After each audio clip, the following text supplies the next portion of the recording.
change of government? Won't stop a thing. I've run out of fingers counting the number of multinationals setting up here. What about the 3 companies that announced their plans to launch last week? I say they're shortly. Me, I'd be looking to sell. At what price? More. Much, much more.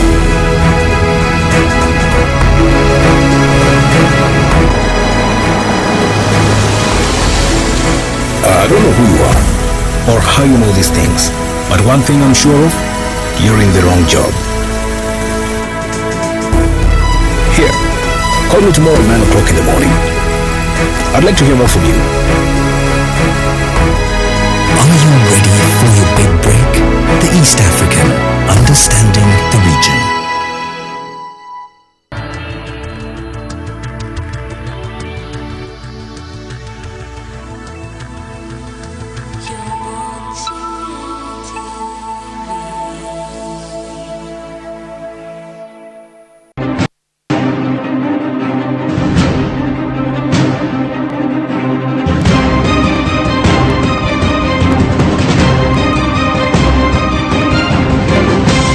You're watching Morning at NTV.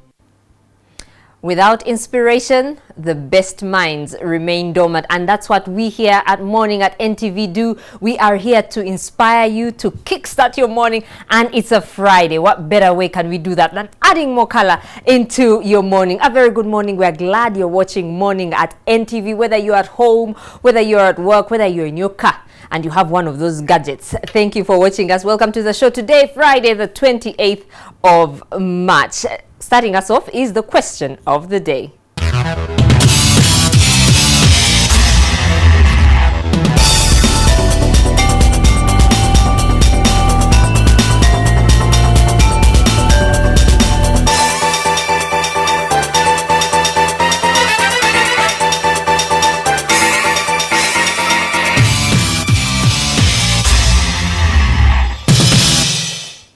Now that question used to be very easy back then when I was still in school, but right now we're asking who is the president of Libya, who is the current president of Libya, and you will be able to win yourself a lovely Morning at NTV mug that you will see at the rooftop. But now let's see the stories making headlines. The Parliament yesterday unanimously adopted a recommendation for the cancellation of the Umeme contract. The 2013 A-level exam results show that the girls had a lower failure than the boys, and a 6-year-old died after an early morning fire gutted a dormitory at Wolova Junior School yesterday. You're watching Morning at NTV.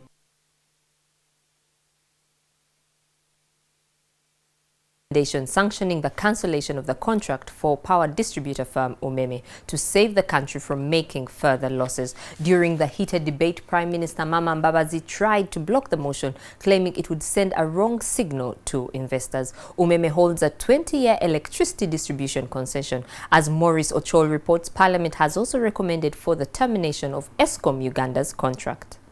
Parliament has this afternoon adopted a motion recommending the cancellation of power distribution firm Umeme. This comes at the heels of a report from the ad hoc committee on energy which indicts Umeme for exaggerating its investments in the sector and failing to reduce power losses. Lawmakers across the political divide sang from the same hymn book, arguing that the contract should be terminated to save the country from a colossal loss of money. However, the resolution passed by Parliament is only persuasive but not binding on the executive. Umeme was allowed to accomplish its lifetime in respect of the agreement. Uganda will still pay Umeme 98 million US dollars. Other MPs said Umeme's contract should be terminated as a result of its shambolic management and failure to bring down the power tariffs. Not only to the domestic consumers, but also our industrialization process. Right now, as we talk, we are no longer competitive in the region. And this is purely because of the tariff. I would like to therefore think that the recommendation Parliament has made today is in the interest of the people of Uganda. Wasted a lot of money. Let's just terminate it and we'll see what ahead, because it was a bad contract from day one. All Ugandans know it's a bad contract, and the report has been on the floor of Parliament for over a year. It actually explodes because we can see in the whole world we have the highest tariffs of power, and moreover our people are still in darkness. In 2011, General Salim Saleh, a senior presidential advisor on military affairs, said government should repossess government's assets in Umeme because the privatization of the sector was not well thought out. According to the committee's findings, the contract signed was largely skewed in Umeme's favor, which was negotiated without the involvement of Uganda's Attorney General. However, while in Parliament, the Prime Minister Mama Mbabazi advised Parliament gives government a month's time to look through its contract. Even when you are to terminate a contract, you must do it carefully so that you don't cause greater damage than the reason why you want to terminate. Prime Minister Mama Mbabazi's desperate attempt to block the motion fell on deaf ears after ruling party lawmakers rejected his pleas. So who are going to renegotiate with Umeme, Madam Speaker? I believe it will be better for us to terminate now. As the debate raged on, plenary also recommended the cancellation of Escom Uganda contract. MPs believe Escom was duplicating the role of Uganda Electricity Generation Company. It is also not proper for a strategic asset like energy to be handed over to a foreign company without really a key eye put on these assets from the government side. So that's why we have said no, let's phase out Escom and let's equip Uganda Electricity Generation Company so that our own people can manage our own resources. But the Escom Corporate Affairs Manager Simon Kasiate hopes that government will evaluate the recommendations of Parliament before taking action. That parliamentary resolutions such as this are only advisory to government. So we believe and hope that government, using its technical nuance, will evaluate this advice given to them by Parliament, which is not binding anyway. We are confident of the fact that government, which in its wisdom in the first place gave us this concession for 20 years, which we have satisfactorily done past the halfway mark, will not so much listen to the recommendations of Parliament. In 2012, Umeme had threatened to initiate the termination of the contract after the government gave it stringent targets. This is one of the rare occasions where we see the opposition come in agreement with the NRM side. Now, the DOC report on energy has been one of the reports in Parliament that has taken so long to be passed. Now today, now that we've seen that Parliament has adopted the termination of this report, whether it will see the light of the day, this will now depend in Cabinet where the report shall be taken. Maurice Ocho, NTV at Parliament.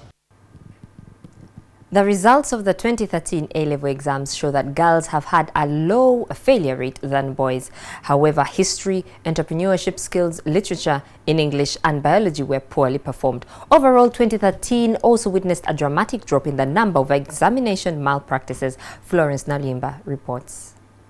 This is the letter. Over 116,000 candidates registered for the 2013 examinations compared to 111,000 in 2012, an increase of 4,734 students. 1,810 did not show up for exams. The overall performance of candidates in the year 2013 Uganda Advanced Certificate of Education examination show that a very high percentage of candidates, that is 97.3%, qualified for the award of the Uganda Advanced Certificate of Education. The UNEB Executive Secretary, however, says that this year's performance can't easily be compared to 2012's because of newly introduced policy guidelines in 2013. Going by principal passes, slightly over 88,900 will qualify for admission at universities, plus any other tertiary institutions. The Minister of Education says traditional government-aided schools performed well, as well as established private schools. By gender, the girls performed better with a lower failure rate than boys. Especially those that offer mathematics. The challenge that remains is to increase the actual numbers of girls at this level. Compared to 2012, there has been improvement in performance in economics, Islamic religious education, Christian religious education, physics, agriculture and chemistry. Drops in performance are seen in history, entrepreneurship skills, literature in English and biology. He's however afraid for the low uptake of sciences by candidates from O-level to A-level, despite the sciences being compulsory at that level. Despite a slight increase in the number of students taking up mathematics and physics, most opted for the arts subjects. However, these were inadequately answered. Also blamed for failure are the many pamphlets on the markets, as well as poor teaching aids. Districts like Nahabribrit and Buvuma did not have any candidates, while Karamoja in general had few candidates. What the exam body has considered a milestone is the reduction in cases of malpractice from 404 in 2012 to just 34 in 2013. The schools have not been named considering the individuals caught red-handed at blame. Since UNEB is fully embracing ICT, they have promised to start releasing results online in the near future. Florence Salimba, NTV. Students, parents and teachers across the country held their breath as the Ministry of Education released last year's Uganda Advanced Certificate Examinations. For those who excelled, it was time to ponder on their success as they seek the lofty heights in academia. As early as 8 a.m., last year's Senior 6 candidates had begun arriving at their respective schools, awaiting the release of their results. By afternoon, results began trickling in, whipping up emotions and a friends of jubilation amongst excelling students. I don't know how I will express my feelings, but I'm very happy. I thank my teachers. Parents joined the excelling students to celebrate the good news. Nairuga Viola, who has scored 19 points, which is going to take her to campus. I've managed to score 19 points.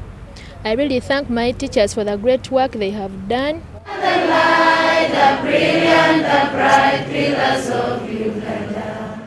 Some of the schools NTV visited that registered good performance include Hilton High School, Turkish Light Academy, Lubiri High School, Midland High School and Sambia Hillside School.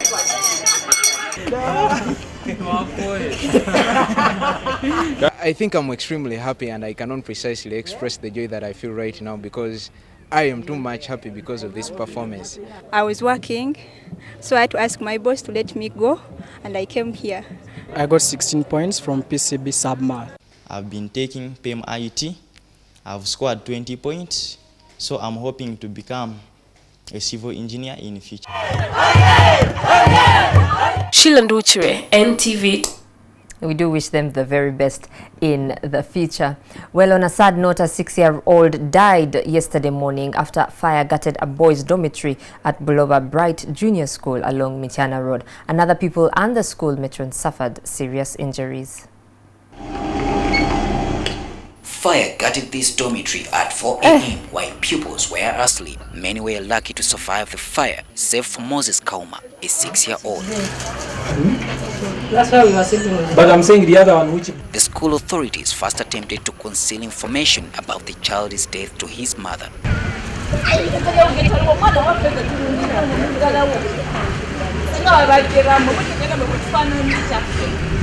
Another pupil and the matron were rushed to Mengo Hospital with injuries. The matron and one other people got serious injuries. Police arrested the school director, head teacher, and 2 other non-teaching staff. Worried parents who rushed to school to pick their children were blocked by the school authorities. We thought we would be giving our children for some time as they reorganize. It is alleged that this is the second fire outbreak at this school, but the cause has never been established. Solomon Kawesa, NTV. Today's morning bulletin. Now we are going to find out what's making news in today's papers by returning to Simon, Joel and Brian at the Serena rooftop.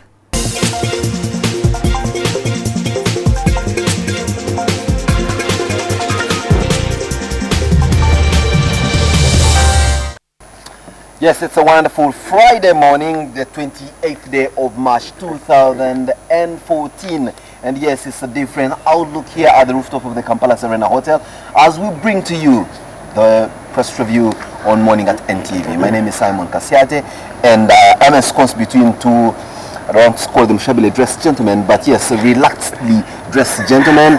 What is this guy trying to say? Joel on this wonderful morning. We are passing out messages. What can you see? Brian is under construction. Me, I'm telling people to Veram church instead of Veram class. Well, what message are you disseminating? That you can be metrosexual, chic, agile, and obviously extremely smart for the weekend if you dress down. Won't you be Brian playing for the other team? Of which team? No. Chinawataka Road.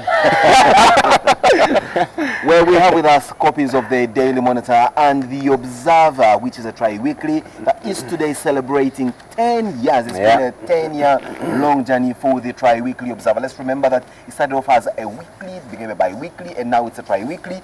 And as the top dog at the Observer, Richard Msime, said in the inner pages of the Observer this morning, first it was consolidation of position, and now it's growth and expansion. So we can wait to see what the rest of the other years have to offer. Interesting happenings there. Of course, yesterday the USCE results were released, and top story in literally all the papers, the best USCE students. Something interesting to note, girls this time around performed better than the boys. Oh, he's still going back to the sexist argument of girls performed better than boys. I mean, well, that's what is coming out clearly. But of course, we need to be very careful. We need not celebrate that girls have performed well and boys have performed poorly. I don't think it makes sense if we uplift one gender as we trodden down the other. So, as we are excited, girls are doing better, we should be asking questions. What happened to the boys? Right. For me, the question that I always ask, is it now at the point where girls should even forget this affirmative action thing? Of the 1.5 points? Yes. I think it's a tired policy. Yeah, they're doing very well, and it's time for them to go back to the level playing field. Sure. They're acing in school. They are. Even mathematics, you can imagine, they performed a lot better. So this 1.5 points thing, I think we need to review it. I want to believe it is a tired policy that we need to disabuse ourselves from. Well, of course, all the papers this morning that have hit the streets are showing celebratory salutations of these young men and women that just got their results yesterday and looking forward to bright futures in tertiary institutions, many of whom have had their dreams, of course, fulfilled. Let's not forget that where there are tears of joy, there is always tears of anguish, and for the most part, some people did not actually make it very well, and there are reports of some 12 centers losing exams over defying new policies. So you can imagine that some students will wake up to the sad news of the fact that they cannot get their results because where they sat from all the examination centers were nullified according to the Uganda National Examinations Board. Something else to note, 53.8% are actually not going to make it to the university because they don't have the two principal passes. And I think, okay, what happened? What do you think happened? At least what we know for a fact is that parents went out of their unpaid school fees and people and students were in class. Now between the teachers teaching and ensuring that the students pass the examinations and government offering them their necessary facilitation to do their job. Come again? Government giving them necessary facilitation to do their job as teachers. Underline the word necessary facilitation. And giving them. And giving the italics. Right. Yeah, so maybe something must have been lost in translation right over there. But that's not... For me, my question, has always been, well, yesterday's statement from UNEP saying 97.3% have been awarded. Yeah, certificates. But that means you've qualified for the university, you don't have the two principal passes. Yeah, but also... People are quite shocked. Now kids are doing 3, you're just doing history. The maximum is 20 points. And divinity, the maximum is 20 points. If a guy has got 15 out of 8, he has probably aced it. And I was a bit, my brother is when I was told the results, I'm like, why do you have 15? Why? Because for you got what? 27, In our time, if you got 15, unless you're a science student. Certainly, yeah. Yeah, but 15 was... a guy, even to be guy, because the highest was 25. That's not the only story playing out in the dailies this morning, and of course with us, the newspapers that are before us, the Daily Monitor and the Observer. We know that, let's not forget that there were all these new regulations that were mooted by the Ministry of Information and National Guidance with regard to how journalists should be able to ply their trade through, one among others, paying some 200,000 shillings as a subscription fee of some sort and an annual membership fee of so much. Now, 100,000. Media criticizes these new regulations and it's playing out here in the day. Certainly, what do you expect? Something interesting to you, I suppose. MPs are saying they want you fired. Escom and Umeme, they want the contracts terminated. This issue has raised a bit of dust for quite a while now. You are an insider. Of course, you would not want the contract terminated, but what went right? Of course, one of the issues is that Parliament raises is that the Attorney General did not, because the Attorney General is supposed to give a green light to such agreements, which did not happen in the case of Umeme, and that is one of the issues they are citing for the contract to be terminated. You will appreciate that my position here is that I do not speak for the industry. And I'm not asking you as that, I'm asking you as a contributor on this panel. Exactly, and I will restrain my contribution to this panel on a subject I know for sure, and that is the issue regarding the Escom concession and the idea by Parliament that government should terminate its concession. We, of course, are cognizant of the fact that, indeed, parliamentary resolutions such as these ones are advisory and not binding on government, and we know that government in its wisdom 11 years ago chose through their policies of divestiture and privatization to get a company that has the technical and every nuance in power generation in Africa. Let's not forget that Escom is a 90-year-old company that's been providing electricity to Africa's largest economy, South Africa. And he's not only in Uganda, outside South Africa, it is in other African countries. So when you talk about proficiency and astuteness in terms of knowing what they are doing, Escom does know what it's doing. However, if you look at the ad hoc report of the ad hoc committee, they fought Escom on 3 major grounds, which is one, when you joined the dams that you manage, which is Naroba and Kira, were producing 280 megawatts. Now they are producing 140 megawatts. That is certainly not true. In fact, the installed capacity of those 2 dams to date is still 380 megawatts. What do you produce? What we produce, we can produce that amount of money. We don't produce for the sake of producing. We produce out of order by our sole client. Wait a minute. Our sole client is the Uganda Electricity Transmission Company, who every hour tell us how much electricity they want from us.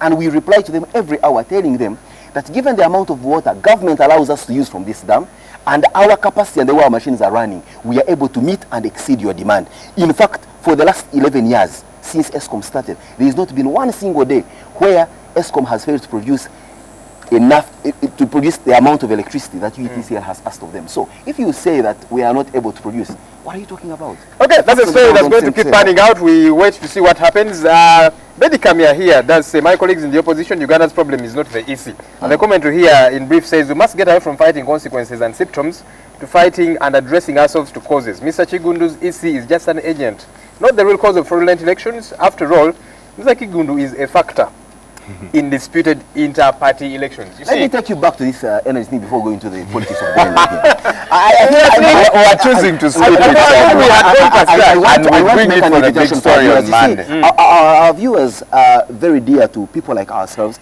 and I want them to use our social platform at Facebook and Twitter. The first 50 tweets to this program, I want to treat you to a guided tour of the Naroba and Kira power station to come and see what Escom has been able to do in the last 11 years, for you to appreciate how we've been able to manage that strategic national asset.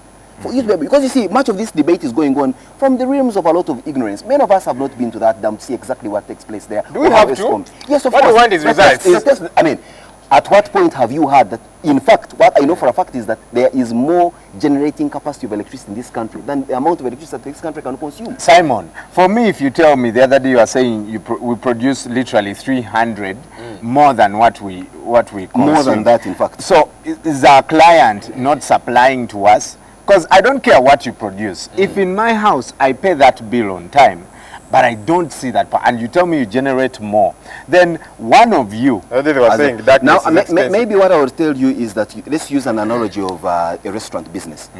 I, as a farmer who grows Irish potatoes in Kabari, I produce more Irish potatoes than can be consumed in one day market. In one day takeaways.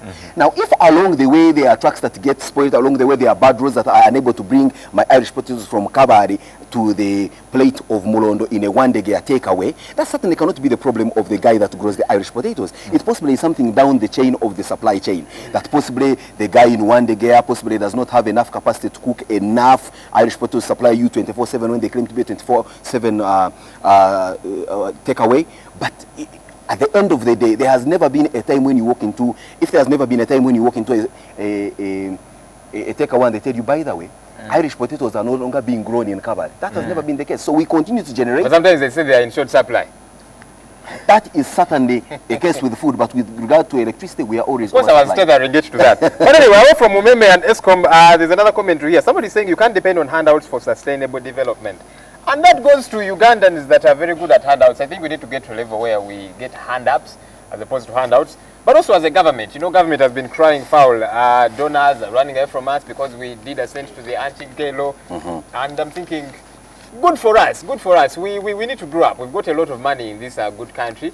But our problem is we misuse it, we siphon it, we are thieves. Albeit, as being challenged, one of the reasons I put on this t-shirt this morning, Bera Muchach, is because you see, we are told 80 to 90% of this country's population is made up of Christians. But you see, we are gold medalists at thieving. We are very lackluster the way we operate. We drink more booze than milk in this country, and so many other things. And I'm thinking, can we actually get back to those principles? Now that's why I wore a t-shirt saying we are still under construction. We are still under construction, but you see, there should be progress seen. Yeah, we can't remain under construction forever. It's been 50 years since we've had independence, but there's little to show for it. I think we need to shape up. Well, part of the construction that you may need is get yourself a new job, and there's a jobs and career section in the Daily Monitor this morning.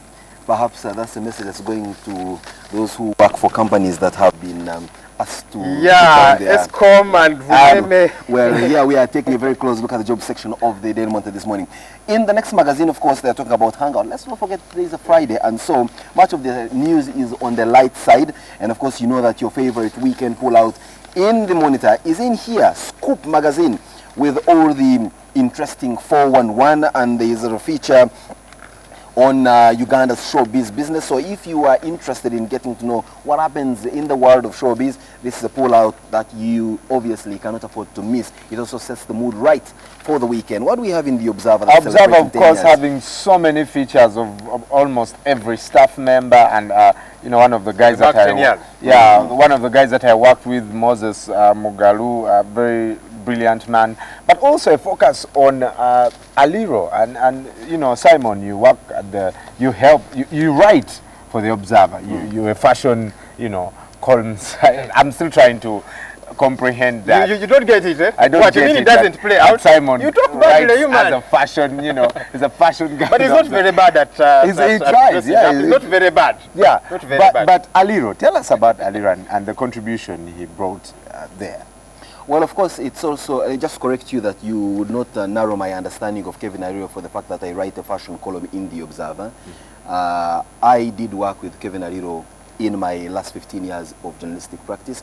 I met him at the Daily Monitor when I joined it in 2002, and I can tell you that if there were any fine editors and people in the journalistic fraternity who had the nose for news and also who had the knack of identifying raw talent and nurturing it, this was Kevin Aliro. He was extremely, I don't know, I would describe him like what Muhammad Ali used to describe himself. He would fly like a butterfly and sting like a bee. He had a very amiable character. If he liked you, he really reached out to you and all that. But he ensured that he doesn't take crap.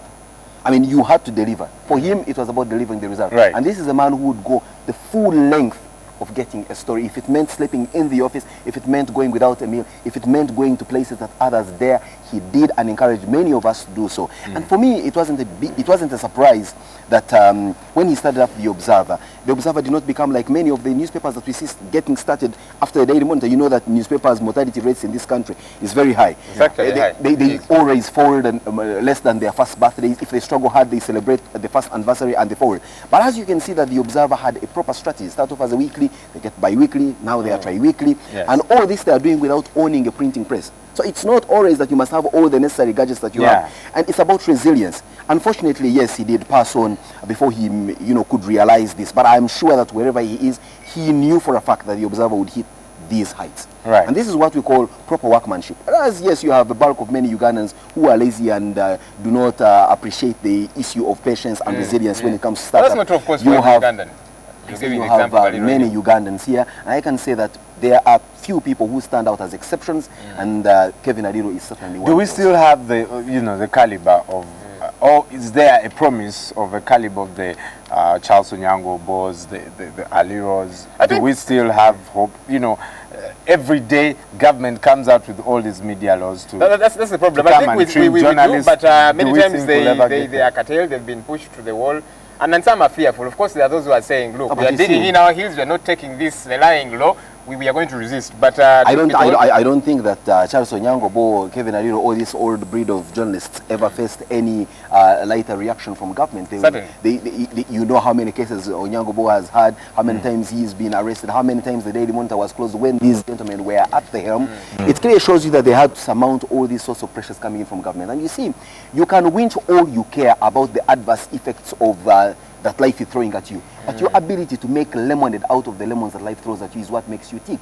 Every single morning, we three gentlemen have to go against the desire to sleep longer, against family, against all sorts of other impediments that will stop us from being here on the morning. But we are able to be here every single morning simply because of commitment. We will not wake up one day and say, at the exact time when this press review is going to start, and say, dear viewers, we are unable to bring you the press review because Brian and Simon are stuck at the gate being searched by some incompetent cops. I mean, we do whatever it takes. That is what. But when you come early, they will check you in time, so you get here early. You see, exactly. You see, that is what that's what it takes to love one's job, to have passion, to go against. There will be all sorts of drag. Governments will not certainly be friendly, especially if you're out seeking for the truth like these gentlemen. And especially as we turn to 2016. The grape is going to become farmer and farmer. This one is a harder nut to crack, I tell you. There have been other farm grips on the media in this country, but like they say, well, we have gone through it, we will still go it. So bottom line, we should transcend all this. You know, I like the point of do what you love and love what you do. But I think as I conclude on the issue of media here, you know, I have always made the argument that the biggest challenge to media freedom in this country and practice is not so much the state, but it's the absence of media owners who actually mean business. If you look at the media landscape in Uganda, a lot of the media that we consume is not owned by journalists themselves. You have all these members of parliament, businessmen. They have radio stations, their constituencies. You have businessmen who are into the media business for the business sense of it. They do not so much. They may clutter around and grandstand and claim to love the noble profession called journalism. But at the end of the day, the core of why they are into it is the bottom line. Business. And because these politicians, many times they will say, okay, now, that one, don't let them to our studio, the other one, let them in, and I think that's ridiculous. Exactly. But you see, with the Observer, this was a bunch of journalistic friends who, for journalism's sake, put themselves down and said, let's start this newspaper to mean journalistic business. And that's why I want to believe that this Observer you're seeing here, I hope to be alive to celebrate its 50th birthday. Awesome. Kudos to you, 10 years as you mark them. One of the things that we should do as people in the media is to keep adding value to ourselves, you know, in many ways. I saw something here talking about languages. I'm soon going to enroll for French and Kiswahili. You're going for French. I want to go for French. Trying to be a global citizen. It's good that you get to know a number of these languages, even local ones. There's a time I was going to Busoga with friends of mine. Now, I didn't know that in Busoga, in Lusoga for that matter, Gonja is called Wete. So we stop at that Namaojolo place, and then this lady comes running to me with Gonja, and she says, Nkuwewete. I said, but of course later I discovered she was actually meaning Gonja. You know, but key thing is we should keep adding value to ourselves in as many ways as possible. Further in the Daily Monitor this morning, Talo is registering some 171 billion shillings loss. Now let's not forget that Irish firm Talo is one of those that is into the oil industry, but as Talo registers a 171 billion loss, the Uganda Electricity Transmission Company Limited is telling you Ugandans, and listen to this very carefully. You know, I'm surprised that this story is tucked away on page 34. The other one of contaminating a generation contract is on page 17. A total of 1,672 megawatts generation capacity will be added onto the transmission backbone to tame the growing electricity deficiency in the country by year 2018. Simon, that capacity should have been hit by 2010. Not in 2018. Listen, not the fault of people who are generating it. It's the fault of your planners in government. If for you, in government, you know that you'll hit 100 million people in 2050, and you still have the kind of road infrastructure you have in Kampala here that is unable to accommodate 5 million people by the day, then clearly it cannot be the problem of Toyota. At this time, as Escom, are you able to transmit 1,000? Can we? Believe you me. Can actually take up that? Yes, you? As we the consumers. Well, I like your question. You see, the dams at Jinja have... Well, I'm just asking that rhetorically. And I'm giving you an answer. I've told you that Narubari Dam has an installed capacity of 180 megawatts. This was a dam that was put in place in 1954, when Uganda's population was slightly, just hit its double digits. The dam next to us in Chira, which we also operate, has an installed capacity of 200 megawatts. The dam upstream, Bujagari, has an installed capacity of 250 megawatts. Now, it is up to government, and they see you should support government's quest. That's why I was very angry when I saw this darting around the need to build new dams like Karuma and Ayago. A dam can only generate so much, but having many more dams, you create... And you should build those that can last a lot longer. Well, and not just 50 years. Well, there we are. I mean, if the technology available in 1954 could last, that the dam is now 60 years old, because it was born in 1960, and it is 60 years old. Run out of, no, it is still operating. That's why I say I am inviting our viewers and all of you. I really, the first 50 tweets, we put them together. I am willing. In fact, I can set a date. Next week on Friday after this show, I take you at my cost and inconvenience. You pay a visit the Escom installations in Jinja and get to see what... At your cost and inconvenience, no, you'll be doing your job, which is a good thing. We'll see about that. But something interesting here in the Observer, they're asking, you know, as we turn to the weekend, should women be picking up the home bills? Don't they live in that home? Don't they live in that home? Don't they work? You know, I've met some women who say, his money is our money, my money is my money. And I'm thinking, you thieves should get serious. Again, Joel, I want to re-warn you against the derogatory attacks on the female folk. The female folk. One of these days, one of our female friends... No, I'll call up Penyo to show you. Well, there it is. It's a story playing out in the Mars magazine in the Observer, which always, of course, gives you an insight into matters of men relations with women. But, of course, in that interesting magazine, which is tagged that men are from Mars and women are from, you can take a guess. In there, we also have an interesting weekly column that talks about male grooming and how you can look suave and debonair. No prizes for guessing who writes about that. You already had the derogatory remarks coming from my colleagues who are extremely underdressed for today's occasion. I think I have a problem with them. And are you kidding me? Are you, my friend? We are ready for the weekend. The sports section of the sports section of the Observer this morning is awash with interesting stories coming in from both the local and international sports arenas. That's something that you need to get yourself a copy of the Observer for, so that you can set the mood for the weekend where a lot of sport is enjoyed. And so it applies to the Daily Monitor this morning, that is featuring local sport, of course, your favorite English Premier League and other European contestations in football. There's something here that Brian should have missed conveniently. Man City to worsen Arsenal troubles, somebody does say. Well, I think for me that's really not news. Right now, you're so used to your being beaten and battered. No, we are not. A Man U supporter is the one who is supposed to say like that, because they are going to be beaten. The other day, Isma saying Bayern is going to discipline Manchester badly. But for me, my focus is in Spain, where the title is so close that you lose a game, you pay a lot for it. In England, it's almost any Chelsea or Man City, so it's And talk about competition. Towards the end of the show, Brian and I are going to do an arm wrestle, and today you will prove that I am also not a joking subject. Well, I think this is now a cue for me to say we come to the end of our press review this morning. I am not always in position to adjudicate over man-mania activities like arm wrestling. But you dress like an umpire. Well, maybe Don King for that matter, as a boxing promoter. Well, thanks for joining us for this morning edition of the Press Review. When we return, it will be the big story. The big story this morning, folks, is still within the energy sector. There's been talk of the need to increase the tariff. Now, this is very interesting. That for the most part, many Ugandans do not know that they have a say in what the electricity tariff should be. Always, the Electricity Regulatory Authority will call for a public hearing upon receipt of applications from the players in the energy sector, including the generators, the transmitters, and the distributors.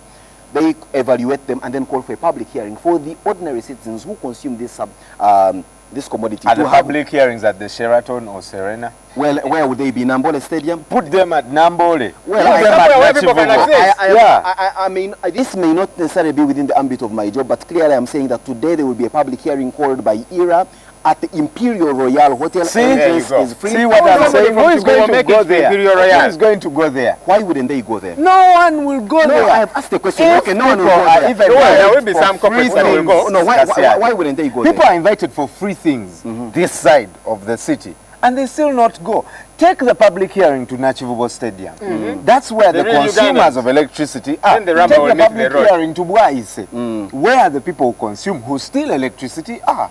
That's for me. I don't think that the essence of having public hearing is to address the concerns of the people who steal electricity. I am sure you have seen. Well, but you need to address theirs too, because they'll say we steal electricity because one either you overestimate or that kind of thing. You need to hear them out. No, that's the point. Let's put it this way. You see, I don't like this kind of populism of thinking that everything should be out for everyone to consume. Electricity is not talking about a public hearing. I've called it a public hearing in the sense that look, there is public need for transport. But I see hundreds of thousands of Kampalans walking home. Electricity and they is don't a walk public so pleasurably. Exactly. They are unable to afford. They will not walk into a taxi, even if and it were a public taxi. Affordable for them exactly. Anyway. Absolutely. Now, if you can't afford it, electricity is an expensive commodity. Let's not mince our words on it. There will be some among us who will be able to afford it, and there will be those among us who will not be able, even if it were free, they will not be able to afford it. Yeah, because but your target is that all Ugandans get to afford it, at least. I can tell you, it would be or at least to patronize it would be within my interest to have every Ugandan be able to afford a meal. Wait a minute, can I finish my sentence? It would be important for me to have every Ugandan afford a meal at the Serena. But unfortunately, the truth of the matter is they cannot, and we cannot all be so equal. So at the end of the day, we need to be realistic and say, fine, those who believe and are aggrieved by the tariff as it stands, come and let your voice be heard. Go against whatever whim it is. Come, be part of the discussion. And in fact, raise that issue there on the front. Say, look, we are simply uncomfortable coming to Imperial Royal. Next time, carry out a public hearing at Nakivo Stadium, take it to the park. We are telling you, as the voices we are telling you. I am saying, come and instead of having a mockery of a public hearing in a five-star hotel. Can we say that we must respect what we call forum? You're not going to wake up here and start discussing matters of politics on the pulpit of church. It's about forum. It's about forum. So kindly come and make your views extremely hard when you are. They're being heard even here, so it's a good start. It's a good place to start. I might come, by the way. Please come around. I would invite you. So do not play victim and claim to be an ordinary citizen who is unable to afford to go to. You mean I'm not an ordinary citizen? Well, if you are the description. Okay, I take that as a compliment. Extraordinary citizen. If you are the description of an ordinary citizen, I am more than glad. I am glad that an ordinary Ugandan citizen looks exactly like you. Only that, of course, you are telling lies on national TV. Okay, we are getting back with the big story now. Rags and ashes.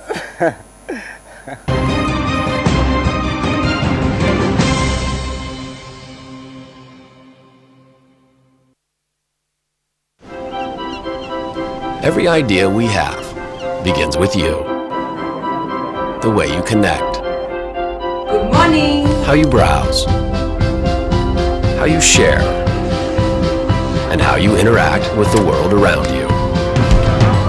Your relationship with your God is the most important thing. Have a company of people who have got a similar mindset. How do you want people to think, feel, and act after your talk? In other words, what's your objective? You inspire everything. Because in the end, innovation doesn't really matter unless it does something that really matters to you.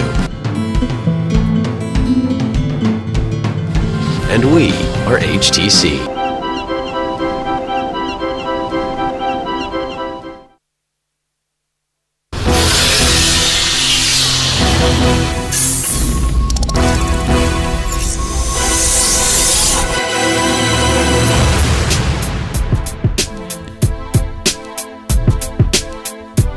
Follow the beat, follow the beat, follow the beat, follow the beat. Follow the beat. Follow the beat, follow the beat, follow the beat, follow the beat. Follow the beat. Follow the beat, follow the beat. Follow the beat. Follow the beat, follow the beat, follow the beat, follow the beat. Follow the beat.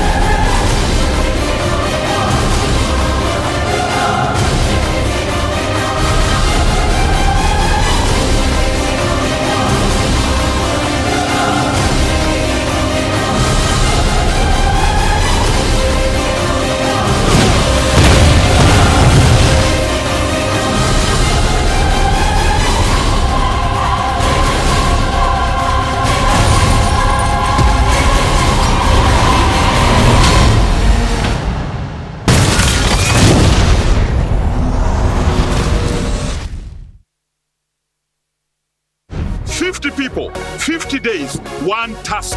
An incredible journey of 10,000 kilometers to deliver a taste of home to Humphrey Kayange in London. A journey you can be part of.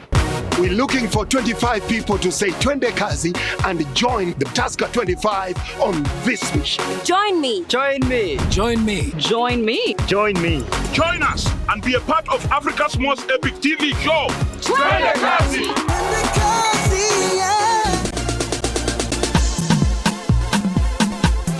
Hey, hey. Hey, hey.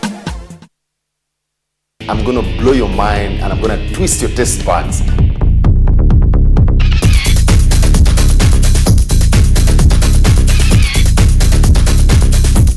The flavors are already coming together. I can feel them.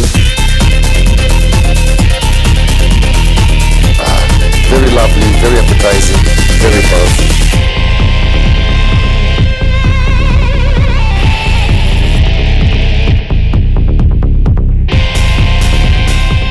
Remember, the way you see it, the way you like it, is the way you get it from my kitchen to your kitchen.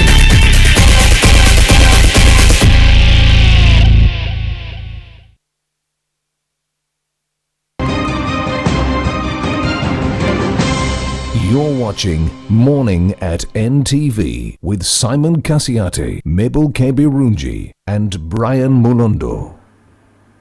Thanks for watching us this Friday morning, Friday the 28th, the last Friday of the month, the 28th of March. We now return to Simon with today's big story.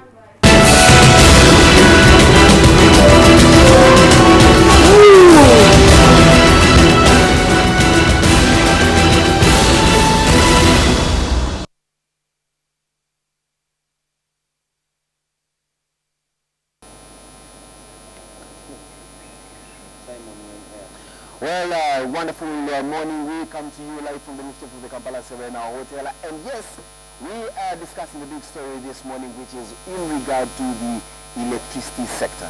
And of course, we know the electricity sector does affect every one of us in whatever we do. And this takes the form of whether you use it for domestic use or industrial use. At the end of the day, electricity is a necessary but not cheap, or should I say free commodity. And many times we always grapple with the way the tariff stands, and we ask ourselves, who or what determines how much we pay for this electricity? Let's not forget that the electricity sector in Uganda has a regulator, which is a bona fide government body, the Electricity Regulatory Authority. This is the body that regulates everything within the electricity sector, from generation, transmission, to distribution, and in fact, even the extension of the grid and the like. This morning, we wake up to the call of a public hearing in one of the swanky hotels in Kampala, calling upon you and I and everybody else that is interested and consumes the electricity commodity to come and attend this hearing to have your voice heard with regard to the way the tariff should go. Let's not forget this is occasioned by the fact that ERA received applications from some of the players in the electricity sector to have their tariff adjusted. This morning, to discuss this issue is the communications officer, or can I have the title right? Public relations officer. Communications officer of the Electricity Regulatory Authority, Mr. Julius Wandera. Good morning and welcome to Big Story this morning. Good morning, Simon. What are we talking about here? We are looking at the public hearing. What's a public hearing? What is a public hearing in a swanky hotel like you've had people ask and get concerned the fact that these public hearings should be taken closer to people as opposed to these high ranking hotels where many people fear to go? Right. We are discussing the public hearing. A public hearing organized by ERA to invite Ugandans. ERA is the Electricity Regulatory Authority. Let's not speak corporate jargon here. Let's put the wires as we know. As they stand. Thank you for that, Simon. We are here to discuss ERA, Electricity Regulatory Authority's invitation to Ugandans to come and attend a public hearing today. A public hearing is just a public gathering where a regulator who works in public interests calls the owners of the assets or the people who are affected by a project to say, we have an application here, and so what do you have to say about it? But contrary to the discussion that was going on off air, I don't think we have swanky hotels that scare any Ugandans from coming to attend a public hearing. We have always held all our public hearings around the Royal, and people come, depending on the subject and as interests them. There is a time we had a turnover of over 500 people Maybe in a country of 34 million, 500 is a drop in the ocean. Yes, but perhaps you see, we may need to consider putting a public hearing, like a huge public rally in Nambola Stadium, Airstrip, and other places. Yes, let me give you a comparison. Where we have mobs as opposed to sober people discussing sober things. You see, we're not looking for mobs. We're looking for sober people to discuss sober things. There is a time the Ministry of Energy organized the Energy Efficiency Week. And in lots of discussions we said, should we really be holding it at the National Theatre? Should we be taking it to people where they are? And so one time, a trial was meant, was taken downtown, Kawenti Rugby. You don't want to know how many people attended that. That is an energy week, a show, which talks about energy saving technology, where you think the people there will be able to come and buy CDs and cost-effective stoves, and to learn on how to manage the electricity. Very few people showed up. So the ministry decided to shift. That's why the energy is held at the National Theatre. And you got the numbers? People will come. Well, now, away from that, we've been seeing a play out in the media, a conflict of some sort between you, the regulator, and one of the energy distribution companies, that is Umeme, which put in place an application to have their tariff revised upwards. And you are saying, heck no. But also, on the other hand, and this is not a question for you, but maybe a point of information to our viewers, that just about the same time, Umeme posts audited books of accounts showing a huge profit margin. So, well, now here we are. What exactly is going on between you and one of the people that you're supposed to regulate? Very good, Simon. Firstly, there is no conflict between Umeme and the regulator. Umeme has done their statutory right. They felt that the actions of the regulator infringed on their business operations. So what they did is what the law mandates them to do, to apply to the regulator for an upward tariff review, so that they are able to have breathing space. Let's not use jargon here. Upward tariff review means increase the amount of increase the end user tariff, as it's been reported in the media, so that they are able to have freedom in their operations. Okay, when they did that, we are equally required by the same law that governs the electricity sector, that when the licensee places in an application, we are supposed to review it, advertise it, and call on Ugandans to make comments. Now, on calling on Ugandans to make comments, some of the comments, the climax is that Ugandans must come and make representations or objections. Those who have views, that's why we call a public hearing and tell them, come and give us your views. Here is the application. When we meet there at hotel, it's going to be at Imperial Royal Hotel, today beginning at 9. When we get there, we introduce the application and tell consumers that this is what Umeme has applied for. They are saying this, and these are the implications. And then we give it to them. Then Uganda electricity consumers across from domestic, commercial, industrial, and all that. They give views depending on how they think this application affects their work. Very serious. I mean, it's like saying calling on a family of monkeys and introducing the topic of the fact that we are going to cut down this forest. Not at all. You expect that the consumers are going to say, yes, increase the electricity tariff. Or to what extent is the voice of Ugandans? No, to what extent is the voice of the public heard, and to what extent does it influence the final result of the application? Very good, Simon. You see, a regulator, whether it's electricity or whatever kind of infrastructure, every regulator acts or runs in public interest.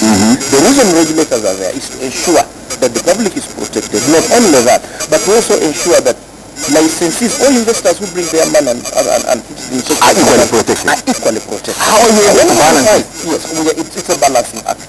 My boss sometimes tells me that when you're loved as a regulator, you know you're not doing your work.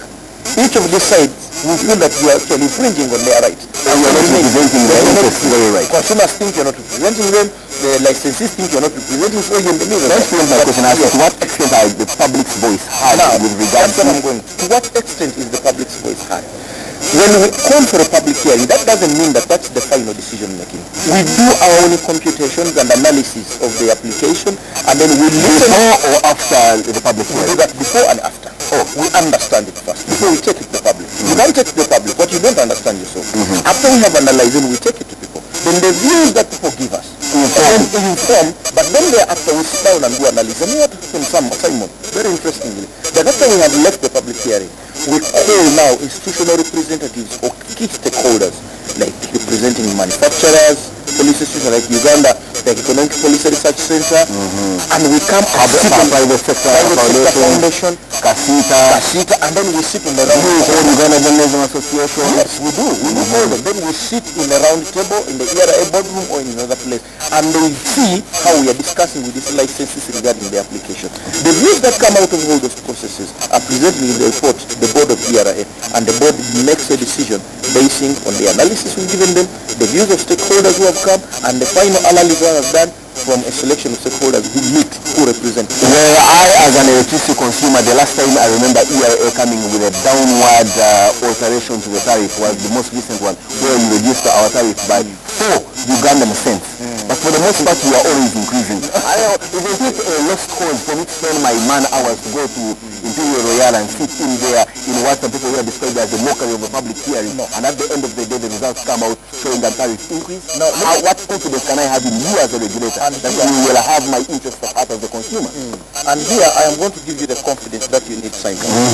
You see, a good consumer is an informed consumer. A good consumer is one who is informed. But contrary to what you've said, it's not the last time we have reduced the tariff. When we were transiting from 2009 to 2010, the tariff was about, the end user tariff for the domestic was about 426. In 2010, the regulator dropped the tariff about 310. Okay? And then, of course, it rose again. This time, we reduced the tariff by a weighted average about 1.2.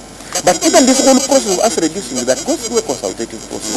Consumers come and we let them know that these are the cards on the table. Advise us what we should do. Okay? And we take decisions mindful of the interests of consumers. But there are people who are always arguing here that electricity should be a fundamental human right and a basic social service, like how everyone should have access to health, how someone should have unfettered access to education.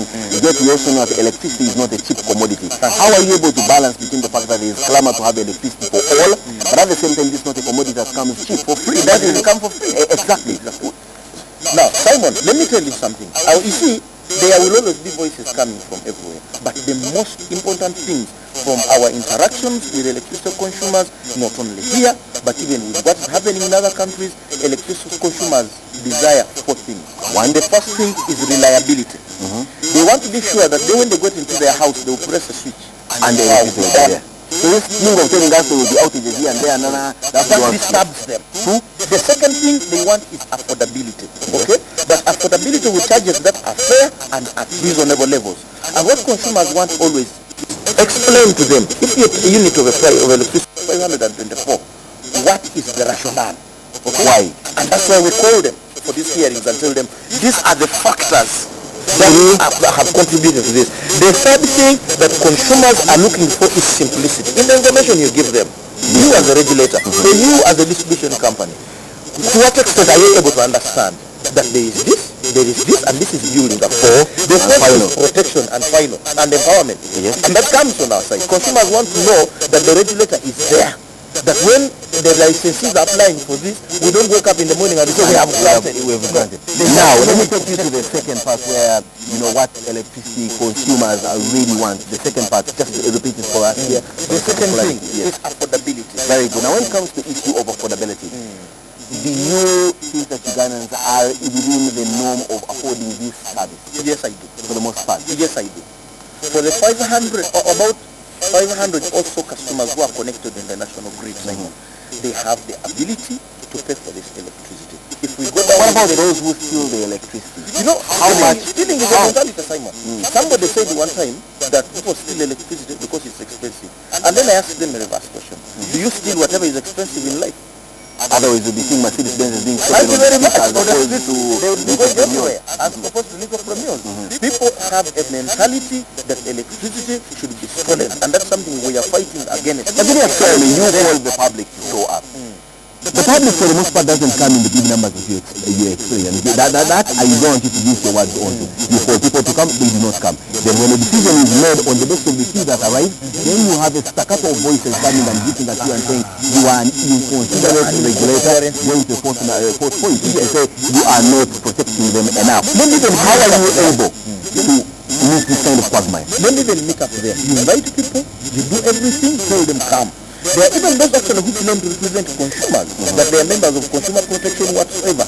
You do all these lives, they don't come. After you have taken a decision, they are the first to call on FM stations, saying the regulator doesn't care about us, but we are now here calling them, and all those who are watching, we are inviting you, come to Imperial Royal Hotel. This application affects you. Come and listen, come and give. I can see many regulators in this country who are more or less in the armpit of the people they are supposed to be regulating. We've had, well, and I don't use my words on this one, we've seen how Ugandans complain about the telecom sector and the kind of no regard they have for the Uganda Communications Commission, which is supposed to regulate the telecom sector. We've had other regulators in other industries who for the most part seem to be on the side of the people that they are regulating. What kind of assurance can we get from you not to be under the control and puppet drive of Escom generators or NTV transmitters or distribution? One of the things that has kept us going and will keep us going is competence and our core values. We have core values that we subscribe to that are very, very embedded inside of us. Yes, we are cancer who's not promoted for more than my country, but look at all the stuff that happens in this country. Exactly, but you see, your mottos and high value standards and missions may be high sounding and very nice. At your reception, putting your brochures like these ones I have seen here and all that. That may not translate into the actual feel of customers that you actually mean business and that you are a reliable regulator. Partly, the reason we are holding this public here, you see some of the people you're talking about, I don't know to what extent, and I don't speak for them, and I don't look like I condemn them. To what extent are they able to pay accountability to the people they are serving? The reason ERA has been able to stand and largely is because of accountability to the people for whom we represent. By calling a public hearing, that's a form of accountability. If we happen to be in bed with Umeme, people who come here will tell us.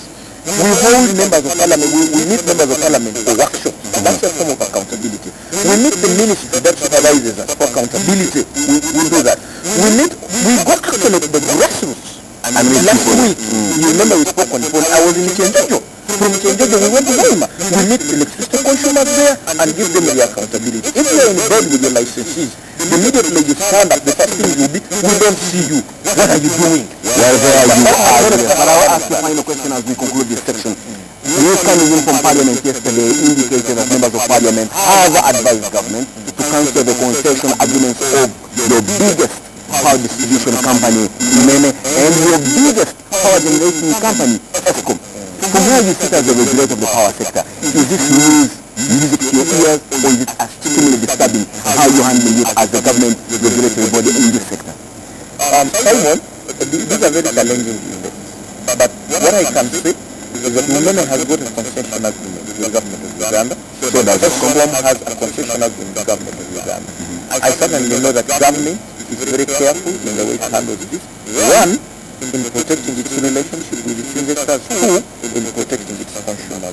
We as a regulator, we hold with Escom a license, we hold with Women a license, and our part remains at that level. So what was happening in Parliament is at a level above us. Ours.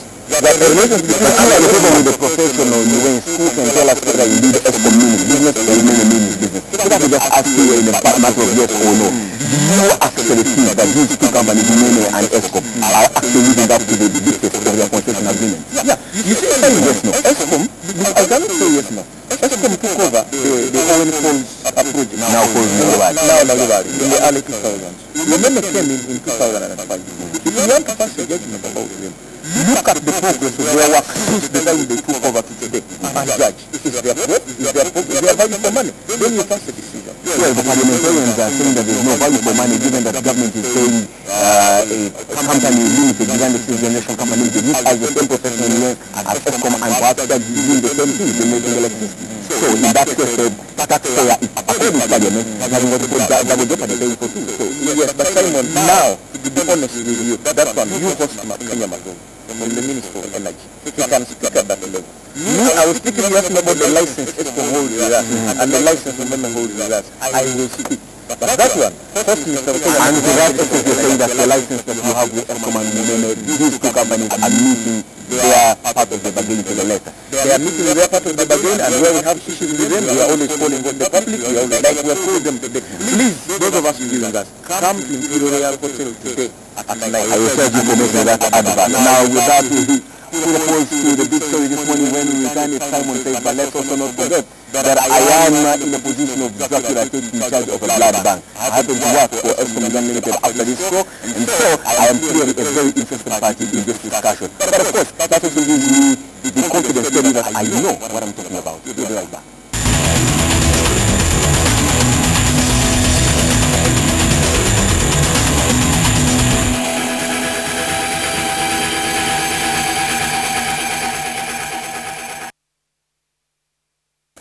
Whether we are with Simon says now, this morning, like we are discussing the electricity sector in this country, and of course our biggest in the electricity sector is the tariff. To what extent is your voice heard with regard to how the tariff is arrived at?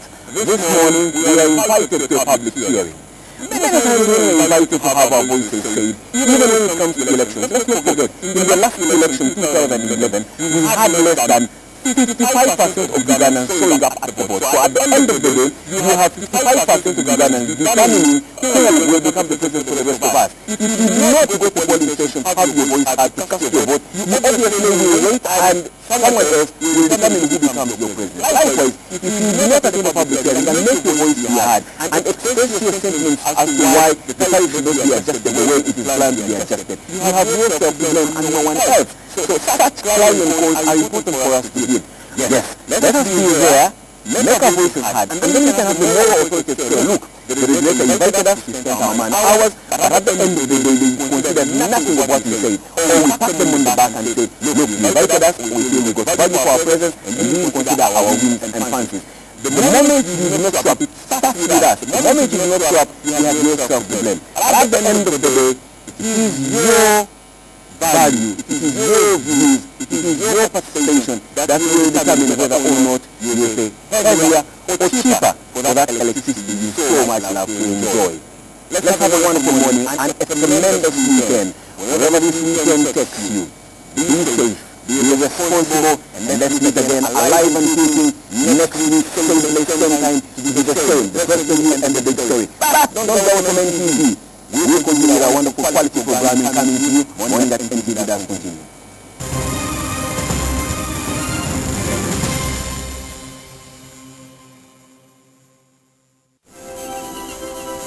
Every idea we have begins with you. The way you connect. How you browse. How you share. And how you interact with the world around you. Your God is the most important thing. How do you want people to think, feel, and act after you talk? In other words, what's your objective? You inspire everything. Because in the end, innovation doesn't really matter unless it does something that really matters to you. And we are HTC.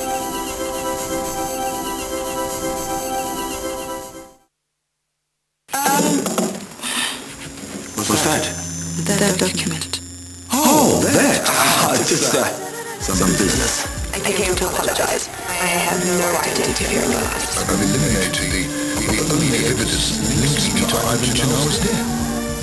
You didn't have to kill another person. It's not like I put anything to hide in it. Just go ahead. Victoria, how would you like to work for Mansfield? Blood seems to matter not. Blood. Yeah, blood. I'm responsible for your father's death.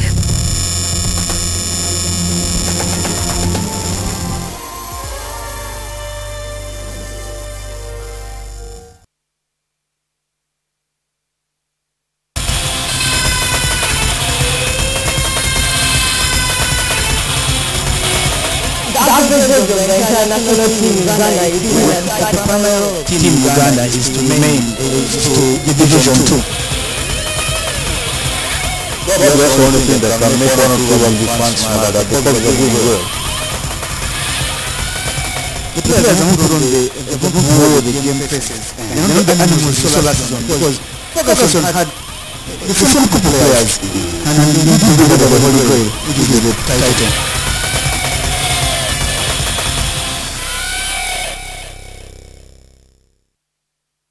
I'm going to blow your mind. I'm going to teach you to testify.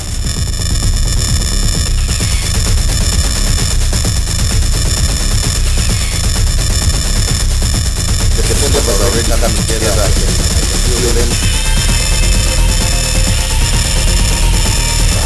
Very lovely, very appreciated, very lovely.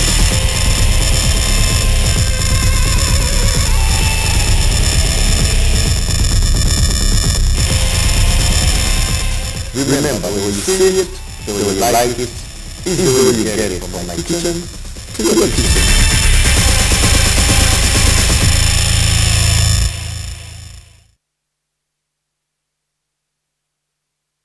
When am I ever gonna have a chance to see sisters? You want the baby to have money? Would that be okay? Having your game? Yes, especially since I thought you were showing off in Newman. I have no reason for showing up. What did you say about him? I'm sorry, I tend to relate. Okay, look, whatever you think you know about him, you don't know his heart. If there's a way to make me feel more miserable, you will instinctively find it. You gave up the one woman you loved, and now you're having a hard time figuring out how to move on? I can't imagine how hard it more like you. Okay, you know what? I don't need you telling me how to feel about Lily. Are you pregnant? No. Then why did you alienate Tyler? Something happened to you. You're afraid I'm going to do something on your marriage, or you? Why don't we have a party? I'm going to bring your siblings. How's that? We're going to do black moms this time. We're going to bribe them. Mommy's not the only one who knows how to make up the story.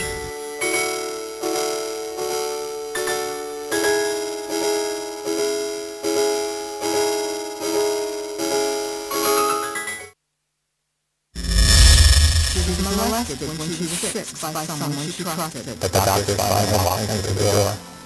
They basically told me that she had a bicycle because of them. I couldn't understand how somebody that told you they love you, that held you as a child, could abuse you. Tommy Scott grew up among gang violence, drugs, and poverty in the projects of South Central Los Angeles. Felt, not well, not good. I was lovable. As a teen, Melissa discovered that drinking gave her relief. Tommy is free today and continues to tell people that it was Jesus who changed his life. The time I spent in prison, I spent putting my ideas together on how I was going to come back and make it all right. And I realized my purpose, that I was created to reflect the glory of God. Dude now realizes why God kept him alive. These were real people facing desperate situations, just like you and me. Yeah, these guys set you free. Give you a heart.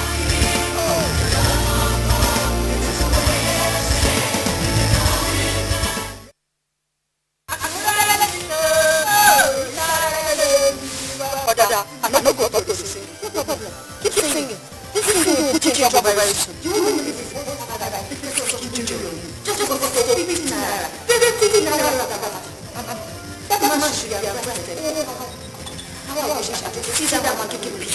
I don't care if it's touching me. When you're up, right? You let us touch yourself. That's when get you trouble. I mean, you have to beg, and I'm asking you now. And next, I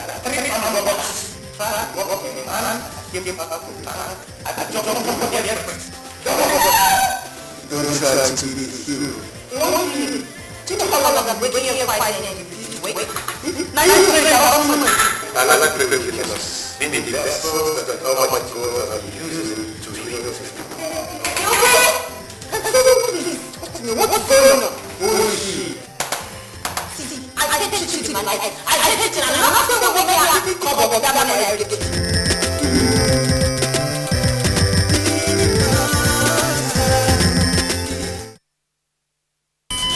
Running out of bedtime can't happen to anyone. The next time you recharge, simply dial star 161 hash to get going again. On the next episode of La Pacona. To be quiet, if you understood that both my tiger and Gabriella died for that. You don't think that was the case? Of course it was the case.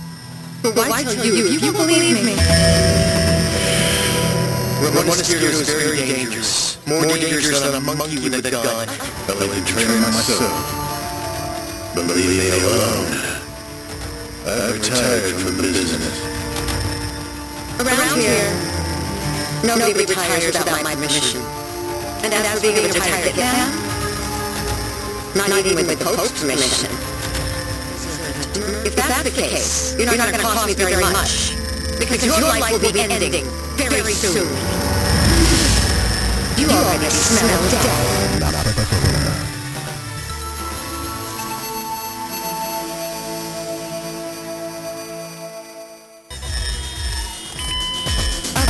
We know that running out of airtime can't happen to anyone. That's why we review Wetafe. Simply dial *161# to get going again. Convenience change with Orange. Today, change with Orange. You're watching Morning at NTV with Simon Cassiati, Mabel Keberunji, and Brian Molondo. It's 12 after 8, you're still at the rooftop of the Serena Hotel. It's a Friday, and you can see me, I'm really dressed down, under construction. Joel is donning a better muchacha t-shirt. You guys didn't get the memo, but yeah. And we are making sure that you can get started. And all you have to do is get on our platform that is at Morning at NTV on Twitter. Let us know before the break. We were with the head of communications at the Electricity Regulatory Authority on the big story, talking about the tariffs that are being proposed for electricity, and today a public hearing that is slated for the Imperial Hotel, where you can go and ask those important questions, and whether you want your electricity, tariff high or lowered. All of those questions can be answered there. But of course, Simon Cassiati offering to give a tour of Naruba to all the first 50 people to tweet this morning. He can take you for a visit, and you can see. Yeah, you have a say on the electricity from Mount Cassiati, and that is at Christy Boone on Twitter. Okay. At Rain High saying, at Morning at NTV would like to be a part of that damn tour with at Cassiati. Alright, we'll be talking that. Al-Simuha discussing electricity on the big story with the communications officer of ERA. And at Nkore John, the boys are ready to have an arm wrestle waiting for that. Okay, I'm getting I don't know. Joel, I'm going to just really master him down. You know that. At saying Jack, saying what a great way to start the day with Peter and Bob. Getting in shape has never been easier. Awesome. That's the story, the big story today. Okay, and Katia who is from Escom hosting ERA, I guess so. That cannot happen. But let us know what you think later. Maybe we'll do something in your Facebook comments. And before we head over there, the traffic update. Good morning.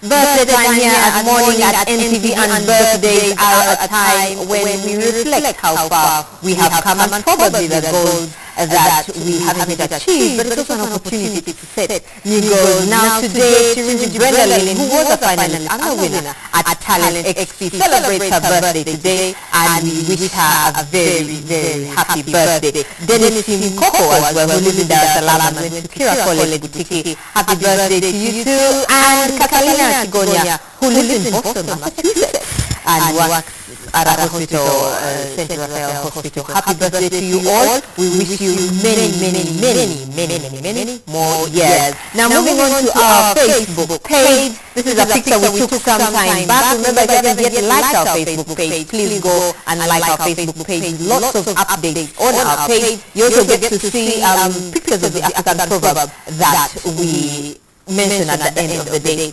Mwangukia Junior James says the truth is Umeme has done several connections to various remote areas, but it has failed to maintain its performance despite the damn given, the on and off is the talk of the day. We really need change in performance. Good morning, team. I think he's commenting about the earlier topic we discussed on the big story with the head of communication from ERA. Alex says, morning. We love you guys from Moyo District, West Nile. Make West Nile presented well. We say a very good morning to you all watching us from West Nile. Asuman Balawa says, umeme power reduction is a myth. Suppose you consume 50 units in the old building, you have to pay 100 times 15.5. But it says the new tariff, someone has to pay 150 for the first 15.5 units. And this brings an extra cost of 601. So Umeme has increased the tariff. Think smart, Umeme is here to make business. And yes, someone saying it's interesting how Simon, who works in ERA, was hosting someone from ERA, but they are from, they have different job roles. Well, we now return to Brian at the rooftop for today's HTC moment. It's the first thing you see in the morning, and the last thing you see at night. It stresses you out, it calms you down, it helps you remember, it helps you forget, it keeps you connected. The only thing you own that is always within an arm's reach, which is why you don't need to get a phone. You need a phone that gets you, and you, and you, and we are HTC. HTC, proudly powering everyday life, and it's 17 after 8, and we've been telling you that we will give out 2 phones. And today we are going to draw the lucky winners. So if you've been answering the questions, all you have to do is send them to 6565, and today you'll be a lucky one to be a winner. Now today we have so many of you that sent in, wow. And I'm joined by Head of Marketing, NTV, Herbert Odanki. Good morning. Good morning. How are you? These are so many people. Yes, there are so many people, and NTV as usual will continuously keep rewarding you. And of course, this time we are powered by HTC, which is HTC moment that you must participate. Right. And I think we can do the needful now. We can do the needful. Exactly. Okay, I think you'll have to close your eyes or dance. Okay. While Okay. The first winner. Alright, let's see the first winner. The first winner is 0701 454 035. I repeat, 0701 454 035. That's the first winner. So if you know this number, call this person and tell them they've won an HTC phone. We're giving out 2, right? Yeah. 2. Okay. Okay, I have to shuffle this thing. Alright, another one. Again, I close my eyes. Yes. The second winner is 0702 849 515. 0702 849 515. Alright, that's the second one. Now some people are saying,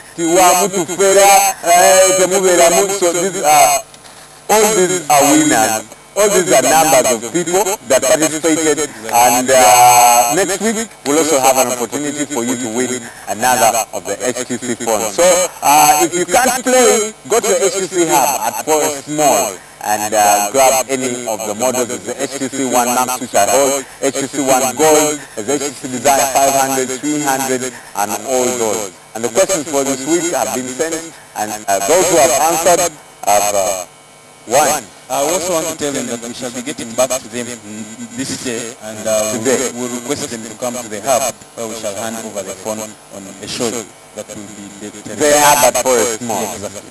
Alright, so we're going to show that stuff next week when the winners are getting their phones. And my friend, you can head over to HTC Hub, Forest Mall, Lugogo, and see any of the other models available. Coming up, Everyday Life. Stay with us. We started with the goal of bringing the power of computing into the hands of people around the world. From the beginning, we were designing many of the world's first touch and wireless handheld devices. Reaching out to our partners and setting no limits on innovation, we produced one of the most popular touch experience devices of the time. We were building smartphones before the term smartphone even existed. We then set out to make the most versatile smartphones, including ones that let you use either a touchscreen or a keyboard. We saw the potential of 3G early on and introduced the world's first 3G Windows mobile smartphone. We changed the way you use your fingers. Based on our research into gestures, we gave you the intuitive and easy-to-use HTC Touch.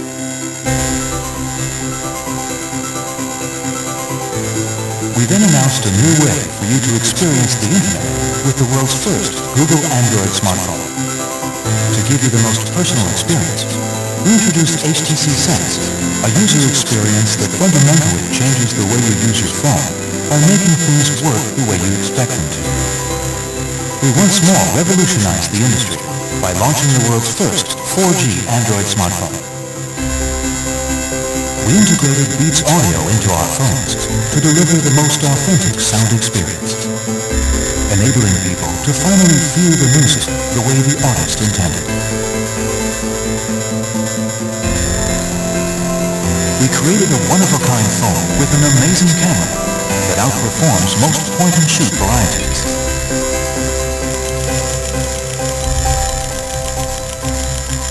Most recently, we once again set the industry ablaze with the new HTC One. Critics have hailed the new One with its full metal body design, a live home screen, photos that come to life, and dual frontal speakers as the best Android phone of the year. Curiosity and ingenuity have defined our history, and we're recognized by the industry as one of the world's most innovative brands. We've come a long way, but one thing hasn't changed. It's people like you that inspire us to create the most innovative products in a world that becomes more connected every day.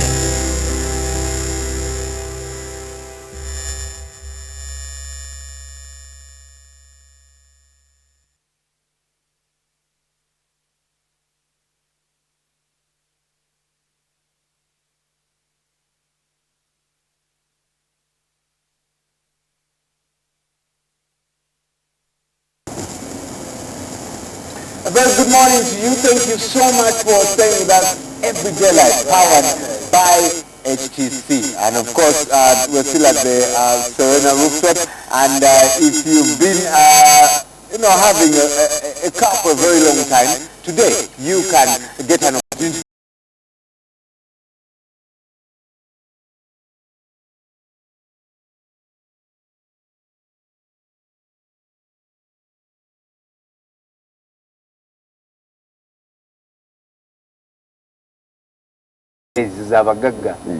Well, you could say that. Today I'm going to talk cars, and ahead of the Monitor Car Clinic, that's what we're going to look at tomorrow, where you can take your car and get all the advice from the experts. And later, head over to our Facebook pages or Twitter and SMS platform, which is available for you. 6565. Send that SMS and you have your questions answered. I want to first talk about the car clinic that's coming up. What's so special about, apart from the previous ones that we have attended, what is going to be so special about this one?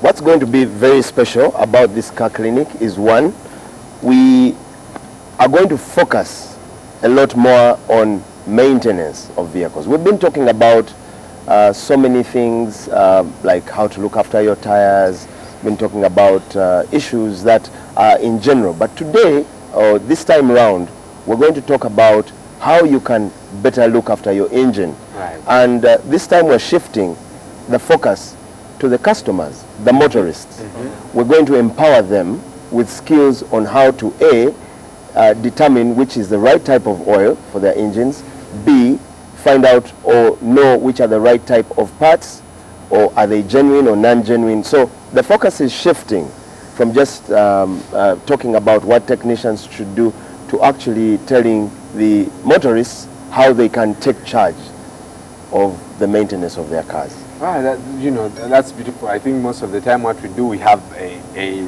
mechanic and you tell him, why Bashir? Chimemotoka. Kuboda boda. Pata kaboda or chimemotoka. And he said, Mbam office at 4 o'clock. Make sure you bring the car by 4. By 4. And that's all we do. All right. A few basics. I see you with lots of things here, and is this all related to the car engine? Yes, we're using these as props, as symbols of what we call quality car maintenance. What you see on the extreme left and right are what we call quality lubricants. These are Shell products. We have the Shell Helix for the petrol engines. There's a range of them. This is just one of them. Right. And on the other side we have the Rimula, Shell Rimula for the diesel engines. What we have in the middle are samples of quality service parts. Now when we talk about service, people talk about, I want to service my car. And this is what we're going to show you in the clinic. That servicing a car is more than just changing engine oil. Here, for instance, you have a fuel filter. I've noticed that rarely do people think about servicing or replacing their fuel filters. Can I be honest with you? I think today is one of the very few days I've looked at a fuel filter.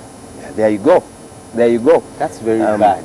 And then here we have the traditional. This is a genuine Toyota oil filter, and that's what you call an OEM aftermarket. OEM means original equipment manufacturer. It's a good product from a reputable manufacturer, but it's non-branded. Now, the reason why we're showcasing these samples of parts is right now in the maintenance, car maintenance business, finding the correct genuine parts is a big challenge. Yeah. And I think largely it is responsible for the poor quality car maintenance we have on the market.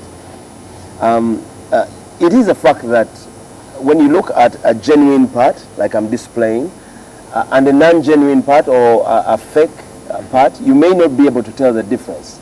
So in this clinic, we're going to talk about that as well. We're going to empower our motorists to be able to decide which is a genuine and non-genuine part. Right. But the other thing as well, you have an air filter here.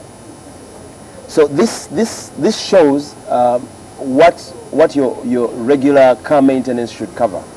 In other words, when you go to service your car, do not only look at the oil filter, but have you replaced your fuel filter?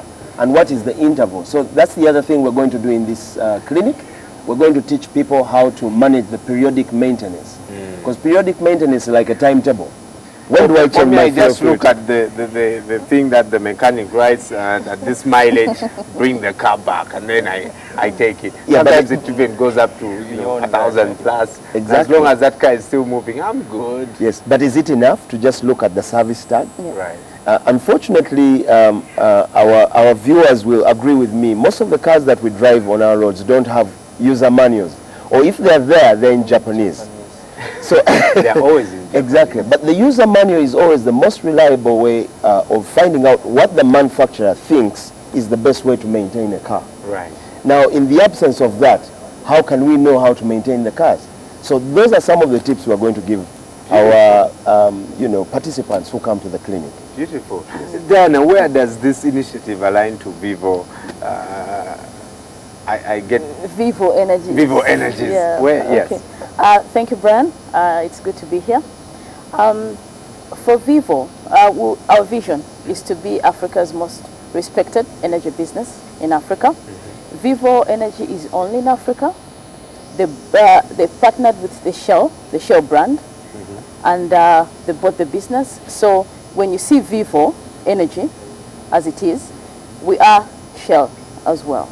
Okay. So we market Shell products. That's why you see here this morning, we have the Shell lubricants, because at the car clinic that we are partnering with the Daily Monitor, we are going to talk about lubrication and servicing your car. And servicing your car means oil.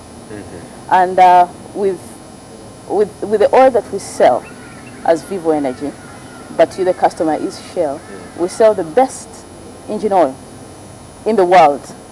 Yes, and that we have proof. Yeah, right. We sell the best fuels and the best oils. Right. Yep. Aaron, how have the previous car clinics performed, and what's the plan, you know, for the coming car clinics? I think, telling from the previous clinics, we've had enormous feedback, and you keep seeing that even in the emails after. I missed the car clinic. Can I get a presentation of what was presented? But you see, the way we have structured this car clinic is more like these international schools. Okay, you find 15 children for one teacher, not 40 children to one teacher. So you come and you get a lot of knowledge. It's not enough to just read the presentation and go away with that. So we are going to keep enforcing this, running it.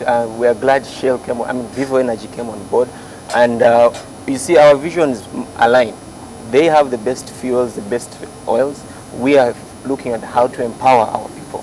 Okay, you know, it's very ashaming. You drive by the road and you find a UAS broken down, but then you look at the other side and find a UBM driving very well. Then you ask, what's the problem? Okay, right. And for us, it's about empowering our people. Let them get to know. And you know, our slogan is saving you time and saving you money.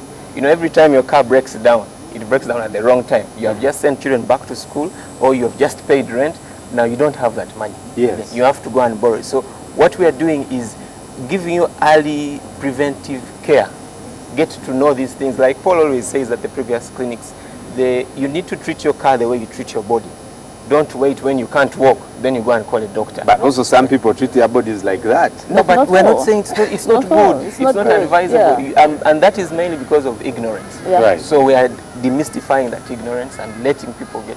So going forward, we're going to have a lot more. We have started with Kampala. Our initial discussion is let's start in Kampala, but we want to spread out of Kampala. And very soon, with the support of Vivo Energy, we will be going up country as well, because there are very many motorists up there that need to get this information. Right. Yes. Paul, a question here. What is the use of the overdrive? Obviously, this person did not read the paper yesterday, but what is the use of the overdrive? Okay, in one sentence. When it's lighting, what does it mean? When it's not lighting, I think that's the basic. Yeah. When the overdrive light is on, basically it says overdrive off. That's notification that the system is disabled. But quickly, what is overdrive? Overdrive is the equivalent of the fifth gear in a manual transmission, on your automatic transmission. Most of the automatic transmissions we have either stop with the fourth or third gear. Now the overdrive gives you the fifth gear. Obviously, the next question is, when do I use the overdrive? Yes. The best opportunity to use the overdrive is when you're driving on a highway, because when you use the fifth gear, the engine is lighter.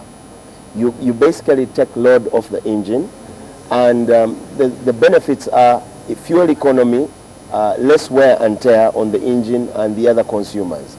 But there are situations when you can't use overdrive. You're driving uphill, you're towing, or you're driving in city traffic. So it must light. Then you will switch it off, and when you switch it off, the notification on your dashboard comes on to say overdrive off. Off.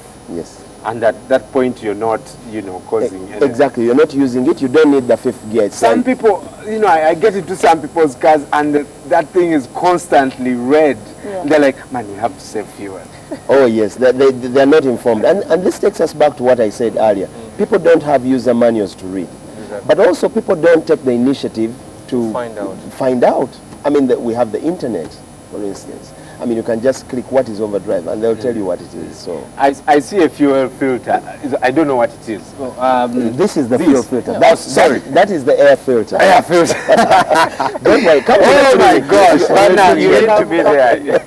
Okay, this, and you'll see most guys at the fuel stations. That's kind of cleaning it out, and the dust is getting. What is the use of this? Do you have to change it? Do you?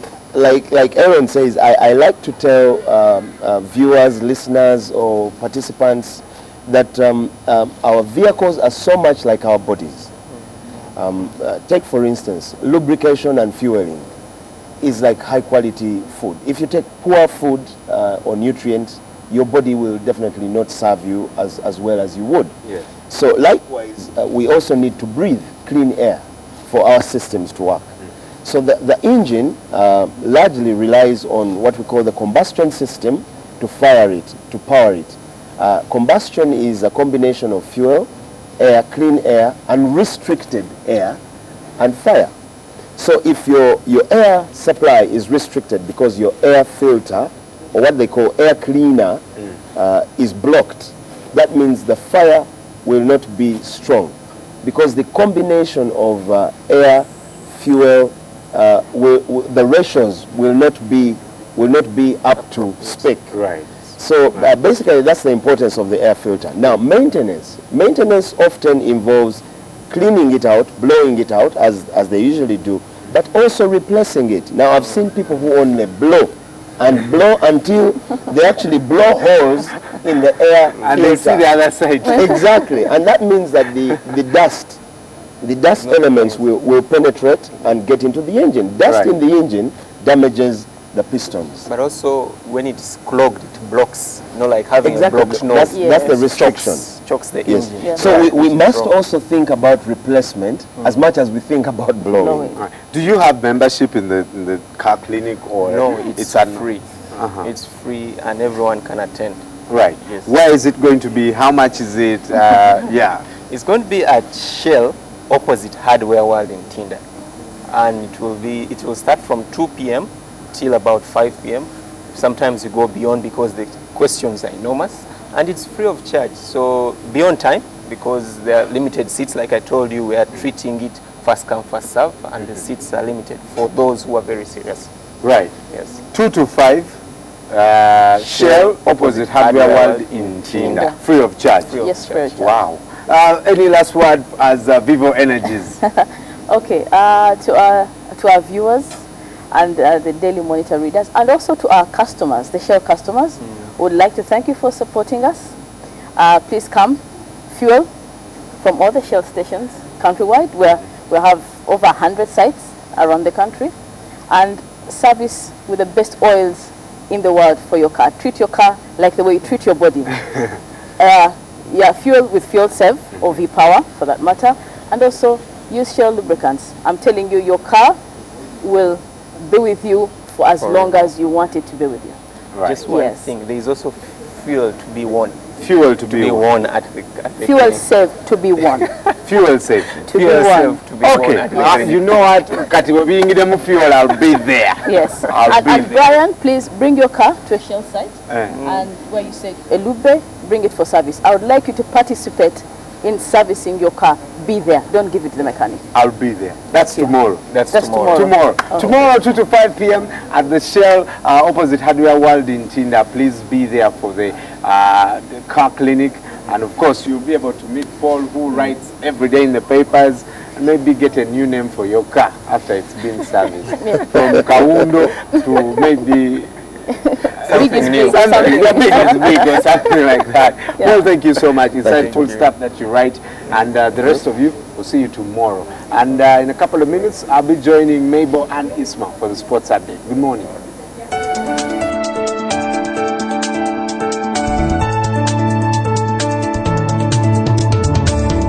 Everyday Life was brought to you by... And we are HTC.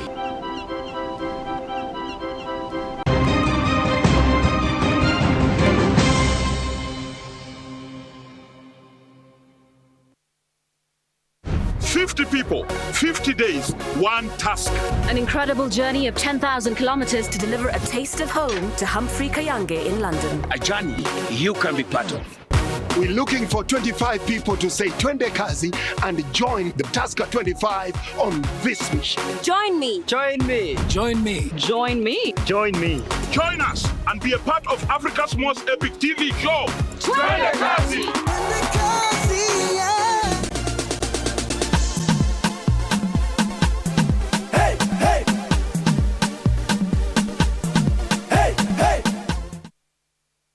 I'm going to blow your mind and I'm going to twist your taste buds.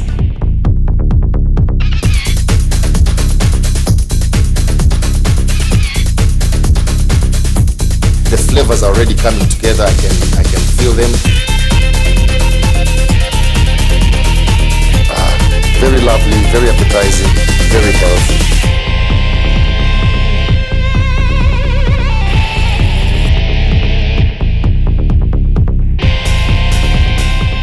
Remember, the way you see it, the way you like it, is the way you get it from my kitchen to your kitchen.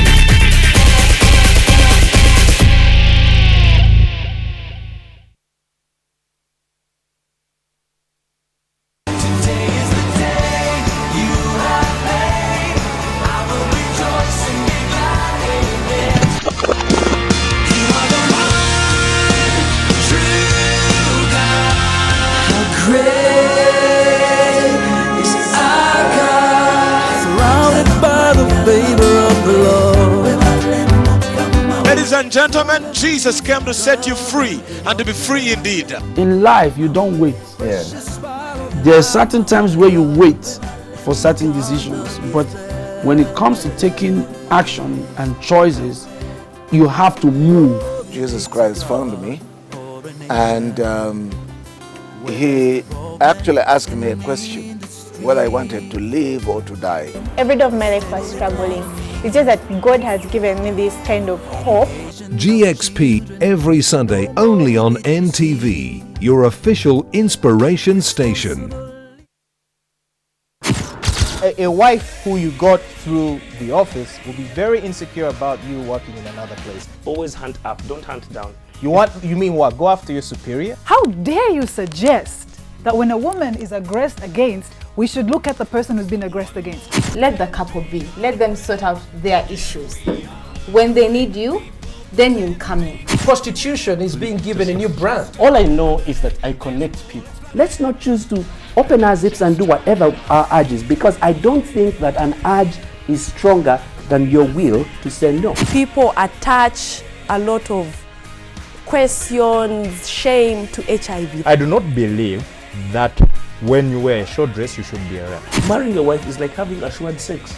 Anytime you come, you must have. Yes. You raise a population that has no clue how to be men. Can you bring out a quality family? I don't get married for my family. Men, every Wednesday only on NTV.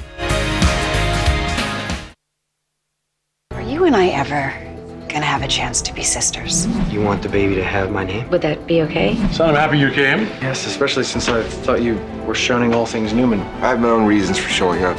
What did you say about him? I'm sorry, attempted rape. Okay, look, whatever you think you know about him, you don't know his heart.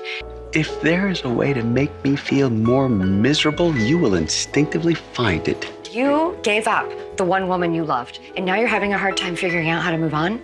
I can't imagine who would want to hurt a good man like you.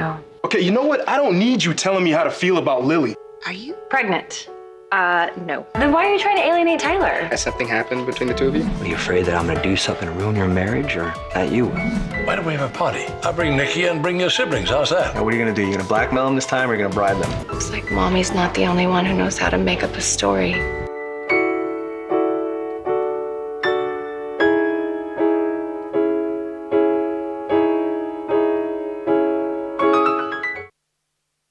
Me? Oh, you give me way too much credit. You know what? You got what you want. But what shocks me is that you don't care at all about Hakim and Lulu. What was that? That was me trying to save the two of us. At the expense of someone's career? A man's got to do what a man's got to do to survive. All I need is answers. How about you stay away from my reporters and stay away from my newspaper? Hakim could be Mabel's son, but that's yet to be verified. But Where do you get all these stories from?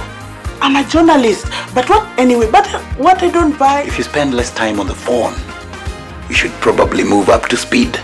Oh gee, thanks for the advice. I am your mother, not one of your cheap whores, and you need to show me some respect.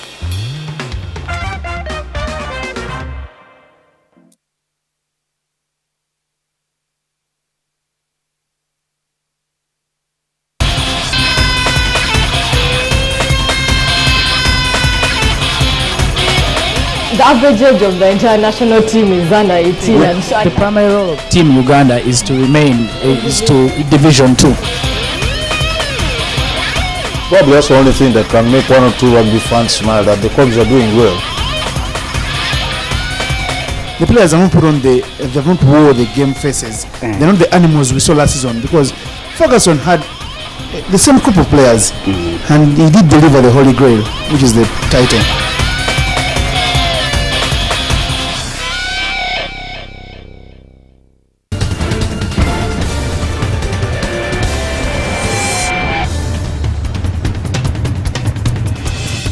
To 9 o'clock, we're still at the rooftop of the Kampala Serena Hotel, and yes, still under construction. I don't know, you guys, what happened? Come on. I did not get the memo. I was Really? looking at you, at Joel behind there, Bella Muchachi. Even Alan. Please, get it. I didn't get the idea, but I don't have too many short sleeves things. I really love my long sleeves. Well, I had to do a special design. That's why it looks so brand new. Because I ordered it like. Did you iron it? Yes, I did. Did you wash it? Yes. There are a lot of chemicals in your clothes, eh? Well, but come on. No, next time do not disappoint. I like your shoes though, so that's the only. They won't be It's bad. for mine. Okay, that's yours. You've always liked me. And Alan is just like a golfer, so obviously. Not like a golfer, yeah, but almost something like that. Alan Empere this morning joins us as country sales and marketing manager at the Serena Hotels. Good morning. Good morning. Something big that Serena is coming up with, sponsoring the Serena Golf Tournament. Tell us about that. All right, we are sponsoring the President's Shield, and this we are doing with the Uganda Golf Union. This is the second time running that we are sponsoring it. We look at having 230 players. Actually, those are the registered. Huge. Yeah, it is huge. Serena is huge, so we wouldn't expect it to be small. Right. Yeah. All right. What is this about? Why is Serena so involved? The other day at the Lady Captain's Prize, you are involved. You're the official caterers of the Uganda Golf Union. What does this mean to you as a brand? Serena, as hotels, it's not only being hotels, we also believe that you have to be healthy, and we encourage people to play sports, and we get involved in sports, and so that's why we go out to sponsor some of these sports. Right. And golf is one of our main, sports that we sponsor. Right. Not only here in Uganda, but we also do that in Kenya. Also in Kenya? Yes, we do. Beautiful. Every year we do at least 2 golf tournaments in Kenya. Brian, I might tell you that the President's Shield is a tournament that is a send-off for the outgoing Uganda Golf Union President Amos Nzei, as hands over to Chirio Wachiwanuka. And I know they already started playing, by the way. The professionals are done, and I know Dennis Anguyo, I think, won the professionals category. And it's only the amateurs that joined the fray today. That's at the Palm Valley Golf Club in the Kakungulo Housing Estate. Yeah. Well, are you playing? And I know the Serena MD is one of the players. The Serena MD, Mr. John Muhammad, is going to be playing. Yeah? Am I playing? No, I'm here. Yeah. Alan, you got off that one very easy. What do you promise your customers at Serena Hotels? I know that one of these days I may tempt you to give me a night at the like Victoria Serena. I'm just saying that.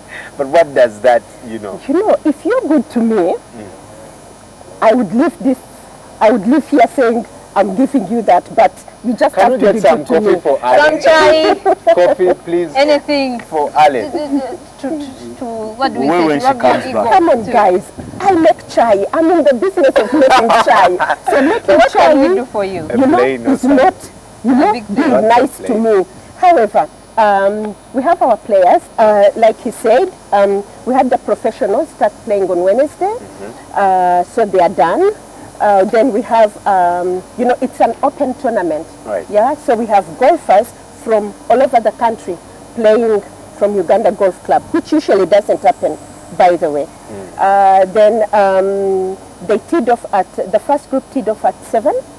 We have the next group, the main group will be teeing off at 1:30. And that's when our MD is going to be teeing off with Mr. Jan Mohammed. He's going to be playing with Mr. Jan Mohammed and Mr. Nzei, Amos Nzei. Then we have a grand dinner and prize giving ceremony at 7 p.m. Right, here. Is No, it here or at the Lake Victoria? No, at the golf course. At the golf course. Yeah, Beautiful. you know, we want to keep them comfortable in their home. Yes. Yeah. All right. I'm Well, going to ask something. You said yes. you encourage your guests and your people, you know, to play sport. There's a lovely pool down there. What else do you do other than hint, other than golf? Oh, maybe. We have a marvelous health club. You've been to our health club, haven't you? No, I just passed by. You just passed by? I just passed by. You should come in and I take you through Maisha. Once you're done, even if you don't do anything, believe you me, you live when you're healthy. You'll just feel it flowing. Right. Well, that's Alan and Perry this morning joining us at Serena, sponsoring the President's Shield, and over 230 golfers there, and the professionals are done. The MD will be teeing off at 1:30, and yes, we'll be updating you with the latest. And of course, Serena, 5-star. I've always said first class in a third world nation.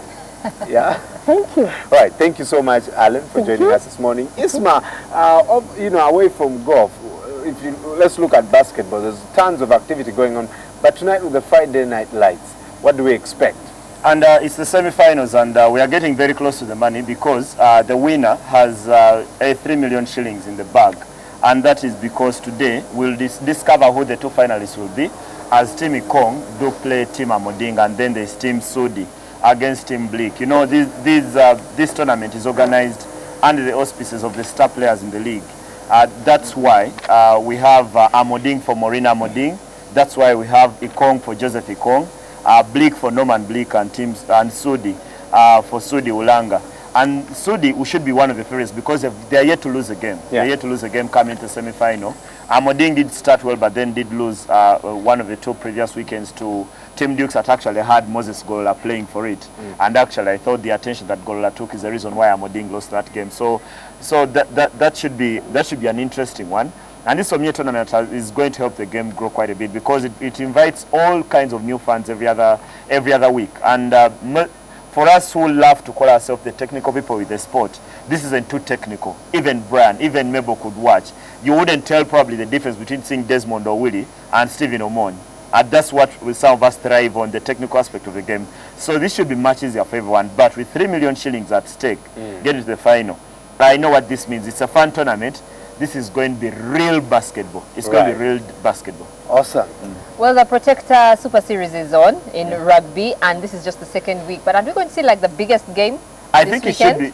They should be the biggest game this weekend because the Protectors, which is a team consisting of players from the MTN Edens and Toyota Buffaloes, that is Chadondo, the two biggest teams are Chadondo, do play Crocs, which is consisting of players from Cobbs, Impis, and Mutoni Warriors. That should be for me a game that comes down to Cobbs versus Edens, and that's the biggest game in Ugandan rugby. So it should be an interesting one, and they know that whoever wins this, both of them won on the opening weekend. Whoever wins this, make sure of their place in the next stage, which should be the finals, because there are only 4 teams in this. Right. So the Protectors know if they win, they are through. The Crocs know if they win, they are through. So that's the kind of thing, and you'd love to see the rivalry between Cobbs and Eden, though they won't have most of their best players because, like I told you early in the week, is that the players who have been selected for the Rugby Cranes, the national team, which I actually did watch yesterday in training, is that they won't be playing in this one because they are trying to rest their bodies ahead of the Bamburi Rugby Super is ahead of the national team engagements in June. So it should be an interesting one. They especially look at the next best thing in Ugandan rugby. The guys like Lawrence Wakabi, the players like the players from across about Chris Luvanga. There's a boy who everyone fell in love with, Solomon Okia, the fullback at the Toyota Buffaloes. You'd want to see how all these fringe players who are just outside, who are knocking at the door of the Rugby Cranes, how they could do. And I'm looking forward to this, really. The Protectors and the Crocs should be the biggest game of the Protector Super Series. Awesome. Fimbo versus Magicians and Protectors against the Crocs. Check it out at the Golf Club, because and at the Rugby Union. And of course, you know, NTV, powering rugby. When live games are on, we are there. So I'll keep you updated. This is annoying, beyond annoying. You drop a star player just because he has exposed sexual, harassment in the camp. Any medals do we have? Are we going to get any medals? At the World Half Marathon, yeah, and it's unfortunate that the athletes who are going into this won't get as much press as Moses Kipsiro is getting for his excesses, as according to Serena. But I know the team has arrived safely, and really discuss his Kipsero thing. It's nauseating. He can't go as an independent. No, he can't. He can't. He registers countries. It's not politics. when you're cheated in the primary, Uganda. I am running alone. Yeah, Kipsero is not accorded that kind of luxury. So the other 5 athletes who are there have got to represent Uganda well. Of course, this will hurt everyone. We'll all whine about. We'll all be angry. And Kipsero deserves this kind of thing. He's done so much for athletics in Uganda. Probably no one has done more for athletics in the past 15 years like Kipsero has. But when I look at the athletes here, Daniel Rotich beat Kipsero in the national half marathon. That was back in February in Mbale. So should be a very good medal prospect. Or should be one of those we should be looking forward to do. And then Moses Kibet, you remember, during the Africa cross country, he was the best placed Ugandan in Kololo because he came in 6th and Kipsero came in 10th. So I think those two, besides Geoffrey Kipsero, who has done well in the World Mountain Running races in Europe, and then Isaac Ayeko has gone through the ranks from World University Games. So it should be the 4 of them should be very good for, one of them should be good for a medal. One of them should be good for a medal. If not, one of them should be not finishing too far away from the top 3. And then the lone girl there, Lynette Chibet, it's going to feel very lonely running without a teammate. Okay, well, the ICC in Sri Lanka is catching fire, I should say now, and England beat Sri Lanka yesterday. What do you have to say about the games? First of all, that is as good I've seen England play in an international game. Really? I thought they're great. They're very good country, especially in the Test and the ODI. They are not a very good 2020 outfit. But that century from Alex Hales is as good as a century I've watched. And actually, I was watching this with my friend Brand Tuka, who does the sports bill on Monday night. And we're all in awe. Because at some point, England had lost this. They were chasing 190 to win. That's quite a huge score. And at some point, they needed 46 from 26 balls. And the game was drifting away. They lost a wicket of Owen Morgan, who was playing their best T20 batsman. Then he got out. Then it was left to Alex Hales to do the business. And oh my, didn't he do the business? Because he did score 3 sixes within the final 10 balls to get England home. And that was a big result. And you factor in the thing that England, had they lost yesterday, were going to be knocked out of the tournament because it's now the time for the big boys. We are looking at the teams that will qualify for the knockout phase. And I know England, for example, if India beat Bangladesh today, they'll be through. If West Indies beat Australia today, they'll be through. So England were heading for an early exit, and that would have been horrible for them. They came in this tournament coming from West Indies and they didn't do well there. So it's a very big confidence boost for the English team there. Had they not won this, they'd be heading home. And to go and chase 190 for 4, to go and chase 190 losing only 4 wickets at the World Cup, that is quite a thing for the England team. Right. Yeah. I'm an Arsenal fan, but sure, I believe we have one shot at the title this weekend with Man City. How do you expect it to Wenger doesn't think so. He says they're fighting for 4th place. He's crazy. Again. He's crazy. I think we have one final shot. Yeah, I also Brian, I agree with you, because I think if Arsenal don't win tomorrow, or if they lost the game, they could at least pick a point. If they lost the game, then they could forget about their first title in 10 years. And the omens are not good for them. I think Arsenal are bloodied. They should be wounded. And the memories of losing 6-3 to Man City in the first leg should be drifting back, especially now that last weekend they lost by 6-0. Then drew 2-2 with Swansea. They had no business drawing with Swansea. So in that kind of sense, Arsene Wenger has got to lift his team. And if they don't get a result tomorrow, they can forget about the title. How do they get the result? I would love to see them try to dominate City in the middle. I thought they were very poor against Chelsea last weekend. They started the game a little bit too slow for me. And I wouldn't select the team he selected last weekend. The Arteta, Chamberlain, Rosicky, Cazorla and Podolski, they didn't look like they had the grit because none of them was winning back the ball. But now when you're going to play against Man City, who have Yaya Toure in that midfield? The most dominant midfield player for me in the world today. You've got to go and set the tone. You've got to get into his face. Right. And then for Man City, with the kind of quality they have, if Yaya Toure doesn't play well, they David Silva. Now Arsenal don't have that luxury. If, for example, Santi Cazorla doesn't play well tomorrow, then who else comes up? So for me, it's a very tough game for the Arsenal. And probably this is their last chance of acting like real title contenders. And it's a team that already live for this is a familiar position. And being Arsenal fans, you should know that being fourth is exactly the position that Arsenal has been in for most of the season, for all the other 7 years. Now, to challenge for the title, for me, if you're Arsenal, just send a message. Go to the Emirates and sing, beat City. Beat City. Yeah. Okay, well, Liverpool have been on a winning streak. Can they make it 18-8 when Spurs visit? I think they have a very good chance. They beat Spurs 5-0 in the first leg. They have been scoring lots of goals. With the exception of the game against Sunderland where they only scored 2. I have a feeling that Liverpool should do enough to get the result, especially with the way Tottenham have been defending. If you watch them the other week when they lost to Chelsea by 4 goals or against Benfica, defensively, they've not been there. Even in the 2-2 all draw in the Europa League, which was commendable, away in Portugal, they've been defending so poorly. And Tim Shaw does not have the luxury of changing his defenders because Michael Dawson is out injured, so he's had to make do with whoever is around. Yunus Kabul is in and out of the team. He's had to switch his fullbacks because Kyle Walker has run out of form, and then there's Kyle Norton on the other weekend, and then Dan Rose at left back, who hasn't been convincing for me. So with Liverpool, the attacking force that they've been, and they have 2 strikers who hit a mark this week. They've scored 50 goals between them, Luis Suarez and Dan Esai. The first time that Liverpool have managed that in over 40 years. I have a feeling that Liverpool, the moment they start well at Anfield, and they always do, Arsenal can testify when they conceded 4 goals within the first 17 minutes. Yeah. So if Liverpool start well, this will be a no contest sooner rather than later. Right. Well, you can catch more of the sports with Isma, and of course I'll be talking Italy, Spain, fixtures on the weekend, AC Milan against Chievo, Napoli against Juventus, Lazio against Parma, Sassuolo. It's always if you're betting, you know what Sassuolo is.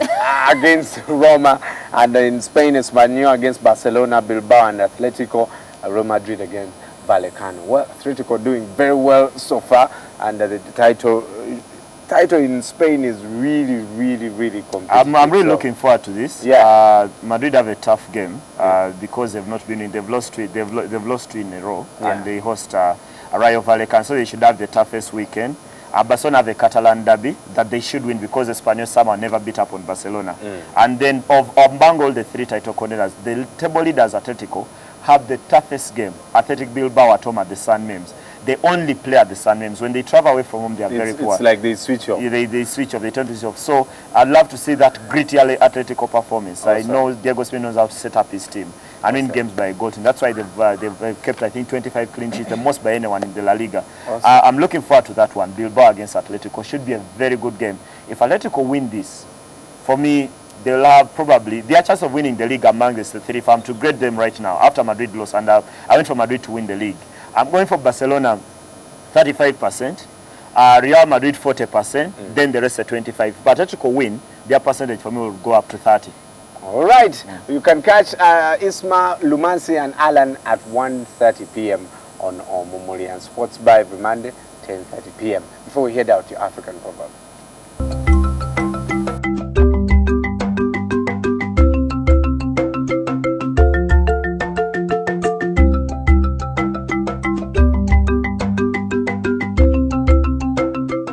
African proverb, just one quick.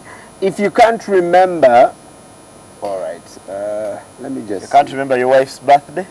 I can't seem to see anything here. If you can't remember, well, if you can't remember, you can't resolve. My phone is acting up.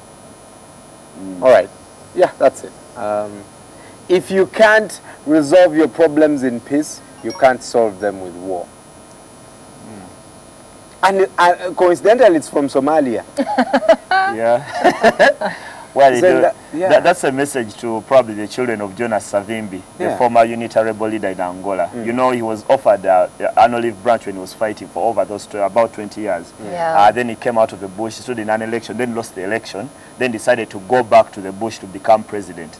And he got killed in the bush. He got killed in the second time, So probably there's a resolution. There's in every kind of conflict, there's something that you can. There's a middle ground if you talk. Right. You can't solve by fighting. You can't. Well, and that's some of the stuff that is making wars go on and on in Africa, in Syria. So, peace is definitely the best thing. Now, I've been challenged this morning, and so I want to bring it on. Beramu Church against under construction. Get me that thing, and I show this guy the way to go. I like the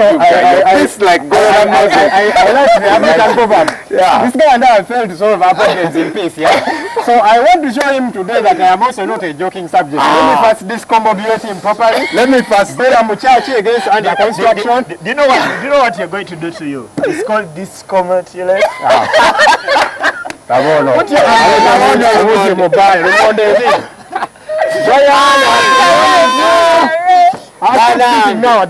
You, what's your problem? Man, who is the referee? I don't trust this guy very well. This is Gorola, this is Mogula. There you have it. Where do we go? Okay, guys, first wait. I think that's strange. My friend, I am not a joking subject. Somewhere there, yes. Don't move your... The winner gets a cup of porridge, but let's first agree. But don't swaza to say it, man. Don't swaza. I have so many... People watch me at home, I have a reputation to protect. Okay. 3, 2, 1. Let's go.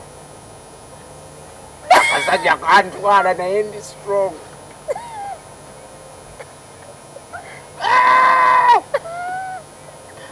Sirimu wangu mupe kuchai nyweko. Alright, so well, class, I am constructing this one, and we'll catch you on Monday until as we end the show. Yeah, for now, I'm forgiving him. Till Monday. Till Monday.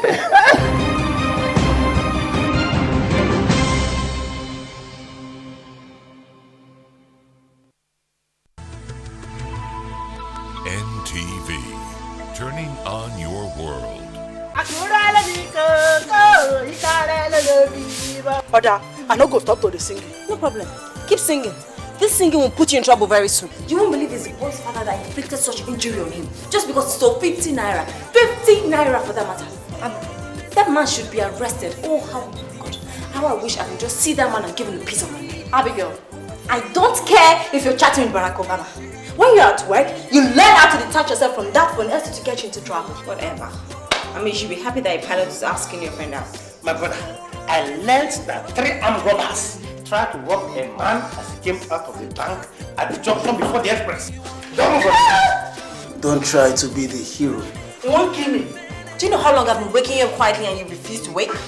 Now you can't interrupt someone. I'd like to pray with you, nurses, being the vessels that the Almighty God has been using to heal His people. Okay. Can someone please talk to me? What is going on? Who is she? See, I hate cheating in my life. I hate cheating, and nothing will make me have 50 kobo to that money I already get you.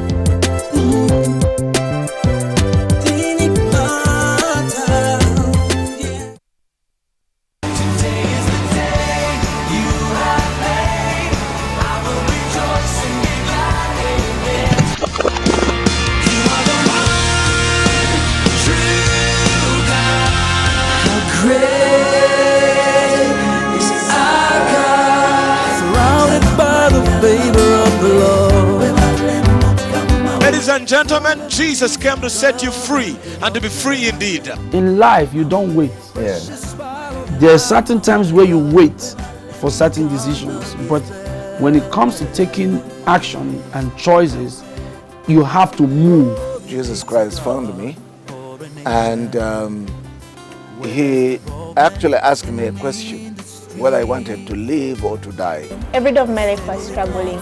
It's just that God has given me this kind of hope. GXP every Sunday only on NTV, your official inspiration station.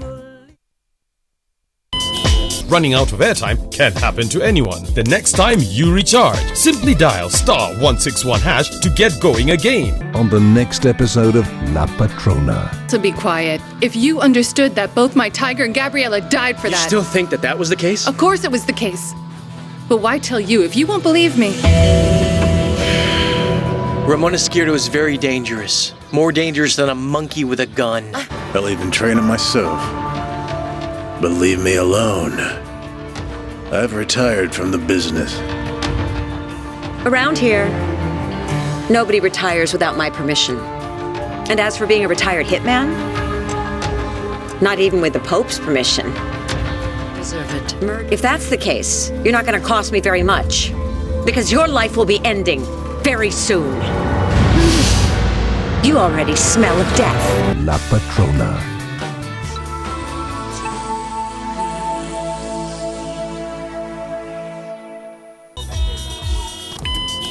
At Orange, we know that running out of airtime can happen to anyone. That's why we bring you Wetase. Simply dial *161# to get going again. Convenience changes with Orange. Today changes with Orange.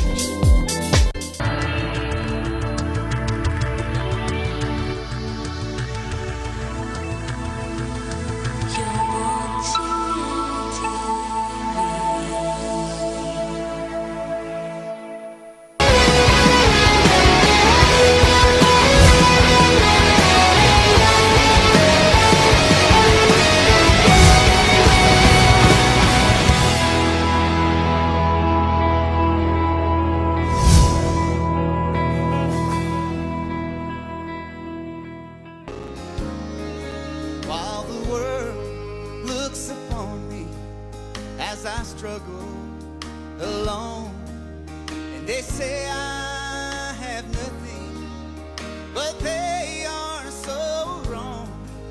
In my heart I'm rejoicing, how I wish they could see. Thank you, Lord, for your blessings on me.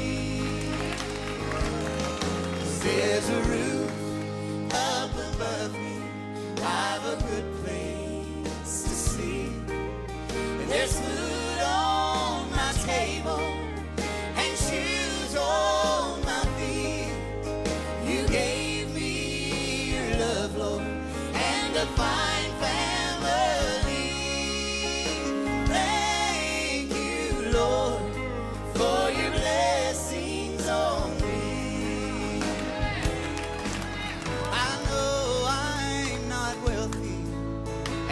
Clothes, they're not new, and I don't have much money, but Lord, I have you, and that's all that matters, though the world may not see. Thank you, Lord, for your blessings on me. Y'all sing it with me. There's a roof up above me, I've a good place to sleep. There's food on my table and shoes on my feet. You gave me your love, Lord, and a fine family. And I thank you, Lord, for your blessings on me.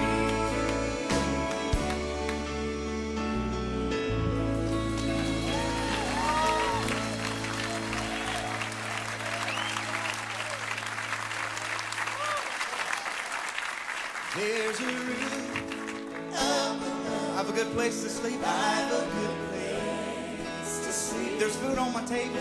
There's food on my table. Shoes on my feet. And shoes on my feet. You gave me your love, Lord. You gave me your love, Lord, and a fine family. And I thank you, Lord, for your blessings on me. Sing it one more time. There's a roof.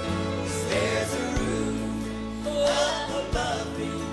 I've a good place to sleep. There's food on my table and shoes on my feet. You gave me your love, Lord, and a fine family. And I thank you, Lord, for your blessings on me. And I thank you, Lord, for your blessings on me. Said there's a roof up above me, I've a good place to sleep. There's food on my table, shoes on my feet. You gave me your love, Lord, and a fine family. Thank you, Lord, for your blessings on me.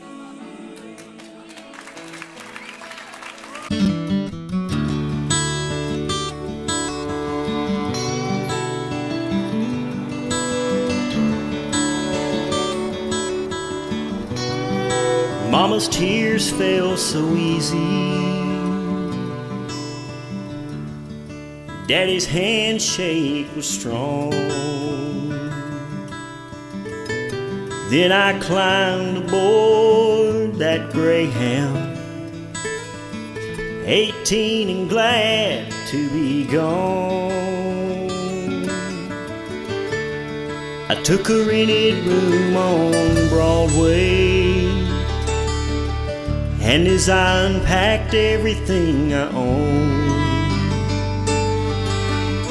I found a note my mama left me, with a Bible and a bus ticket home. It said one will get you where you're going, when it seems you haven't got a prayer, and one will bring you back, son, if your dreams ain't waiting there. You're out on your own now. We won't be there to fall back home, but you know we're never farther than a Bible and a bus ticket home.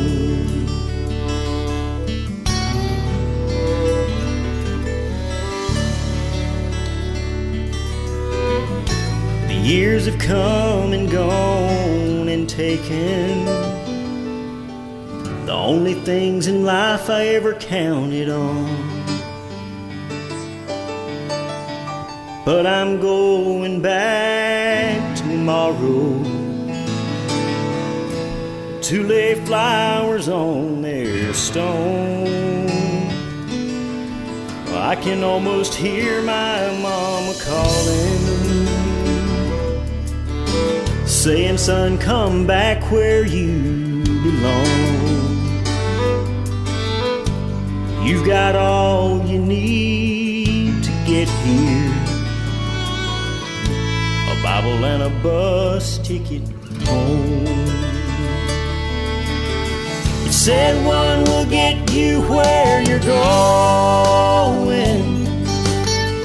when it seems you haven't got a prayer,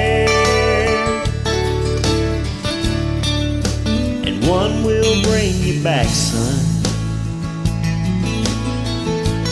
if your dreams ain't waiting there. You're out on your own now. We won't be there to fall back home, but you know we're never farther than a Bible and a bus ticket home. Boy, you know we're never farther than a Bible and a bus ticket home.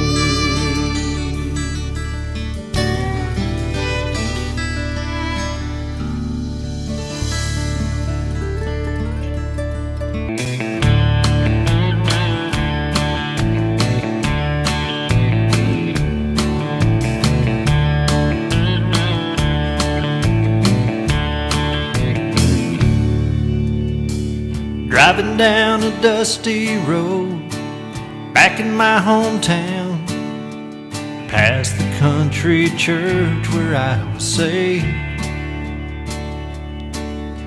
It broke my heart to see it, 'cause it was so run down, and my mind drifted back to younger days. Back to a simpler time before everything went wrong, and I embraced the world to ease the hurt. Turned my back on Jesus and struck out on my own. Slowly I became just like that old church. There were bars across the windows, like the ones across my heart. Do not enter sign upon the door. The stained glass looks so clouded, like the thoughts inside my mind. Keep my heart from seeing what the Father has in store.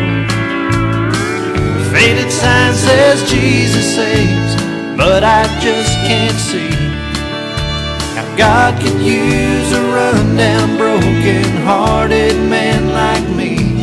That old church reminded me that day just how far I've strayed from the feeling of the Lord's amazing grace.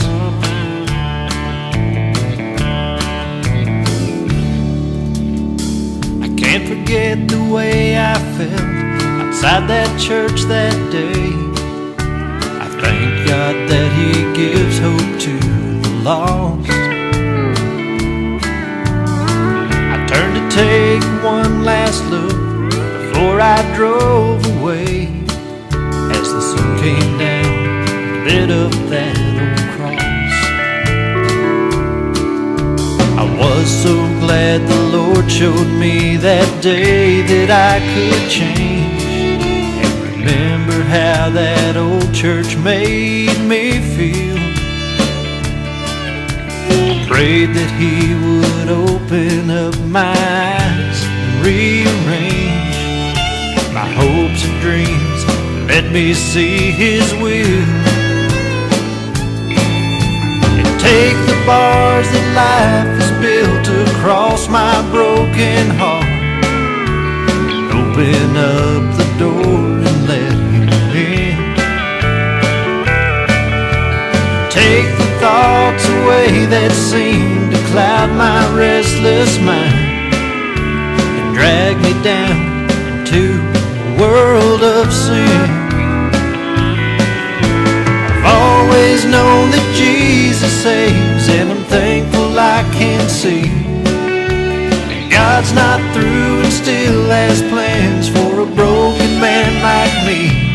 That old church reminded me that day I'm never far away from the feeling of the Lord's amazing grace. From the feeling of the Lord's amazing grace.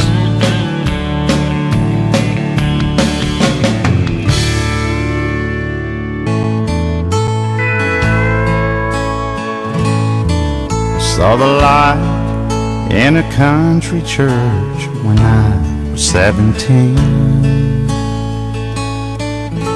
I opened my heart like never before as He held out His arms to me. I confessed I wasn't living my life the way I should have been. I couldn't change it on my own. That's when I turned to Him. Now I'm living for Jesus because He died for me. Everlasting life is what He guarantees. All I had to do was truly believe. Now living for Jesus because He died for me.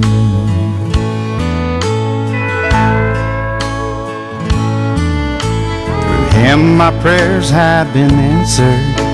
He takes them all straight to God. They're on my knees, He listens and forgives me no matter what. That's how I get through this daily life that I am living in.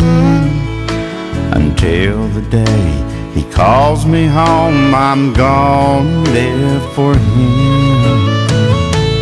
Now I'm living for Jesus because he died for me. Everlasting life is what he guarantees. All I had to do was truly believe. Now living for Jesus because he died for me. Yes, I'm living for Jesus because he died for me. Everlasting life is what he guarantees. All I had to do was truly believe. Now living for Jesus because he died for me. Yes, I'm living for Jesus because he died for me.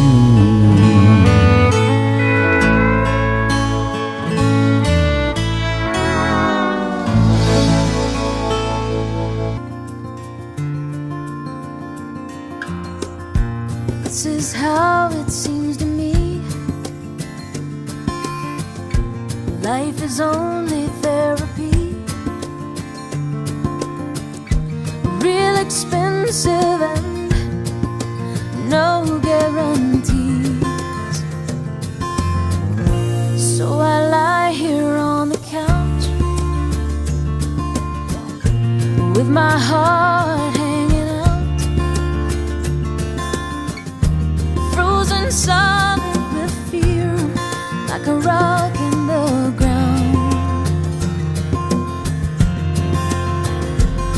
But you move me. You give me courage I didn't know I had. You move me.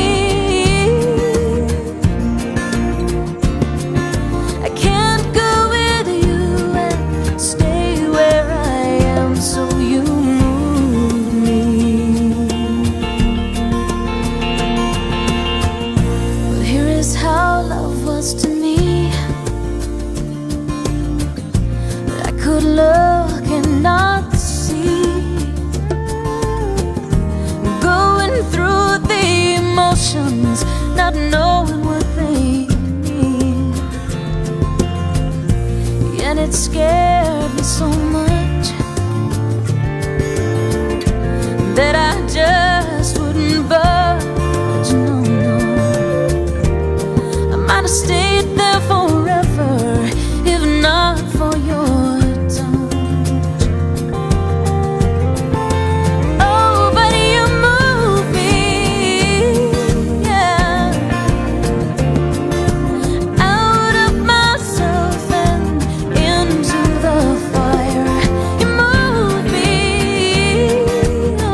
he want from me.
NTV, turning on your world.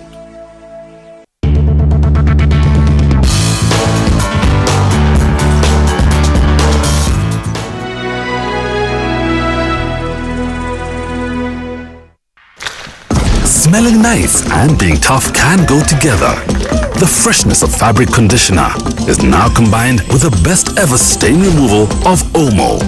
New Omo, best ever stain removal with fabric conditioner freshness.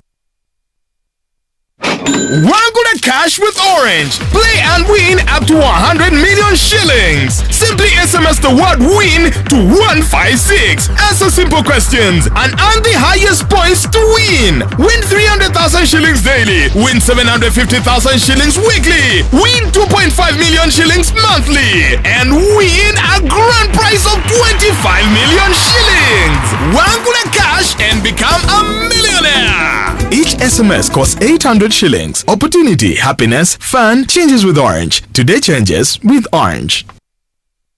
Me? Oh, you give me way too much credit. You know what? You got what you want. But what shocks me is that you don't care at all about Hakim and Lulu. What was that? That was me trying to save the two of us. At the expense of someone's career? A man's got to do what a man's got to do to survive. All I need is answers. How about you stay away from my reporters and stay away from my newspaper? Hakim could be Mabel's son, but that's yet to be verified. But where do you get all these stories from? I'm a journalist, but what I don't buy... If you spend less time on the phone, you should probably move up to speed. Oh gee, thanks for the advice. I am your mother, not one of your cheap whores, and you need to show me some respect.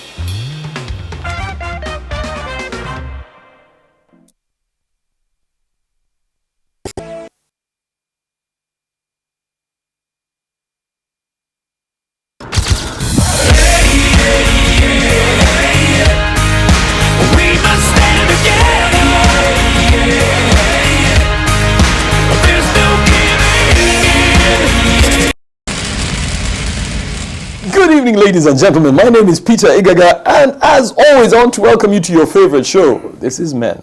Now, today we're going to be talking about something that touches a lot of relationships. It's called technology. Some people think it's a sign of insecurity. Others think it's the beginning of the end for a lot of relationships. With us today is FBZ, aka Fat Boy. Good to be back, Peter. Good to have you back. Last time you were here, you caused such a stir. Did I? Yes, you did. Yes, you did. Yes, you did. But he knows that he caused Yes, he did. Okay, let's see if I can top that. It causes a stir all the time. It's him. Yeah. Now, Fat Boy, you are notorious for being a technology geek. You're on every app. You're on Facebook. You say some of the things which ordinarily a lot of people would not say. Okay, yeah. And he has Vine videos. Yes. What? He was one of the people who broke some of these videos when they first showed up. Okay.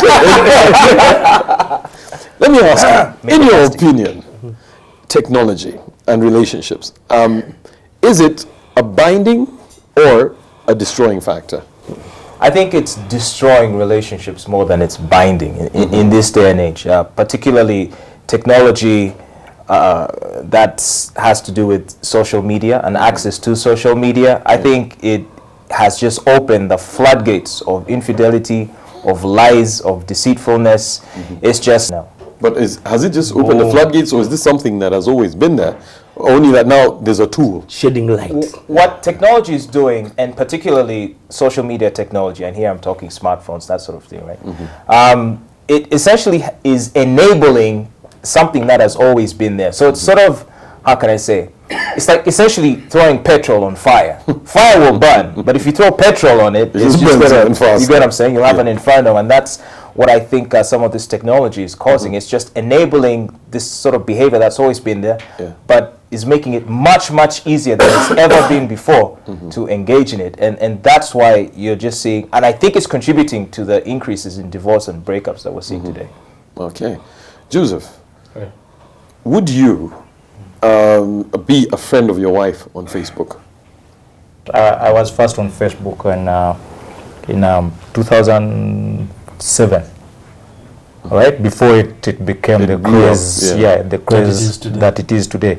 And my girlfriend at that time went on holiday in the United States, and it was a thing. So she was on Facebook. I got on, but now even for my ex, I don't want to be friends with them. You know, even the one who introduced you to it. Yeah, why? Not because I hate them. Because you're ungrateful. No. No, because of nothing of the sort.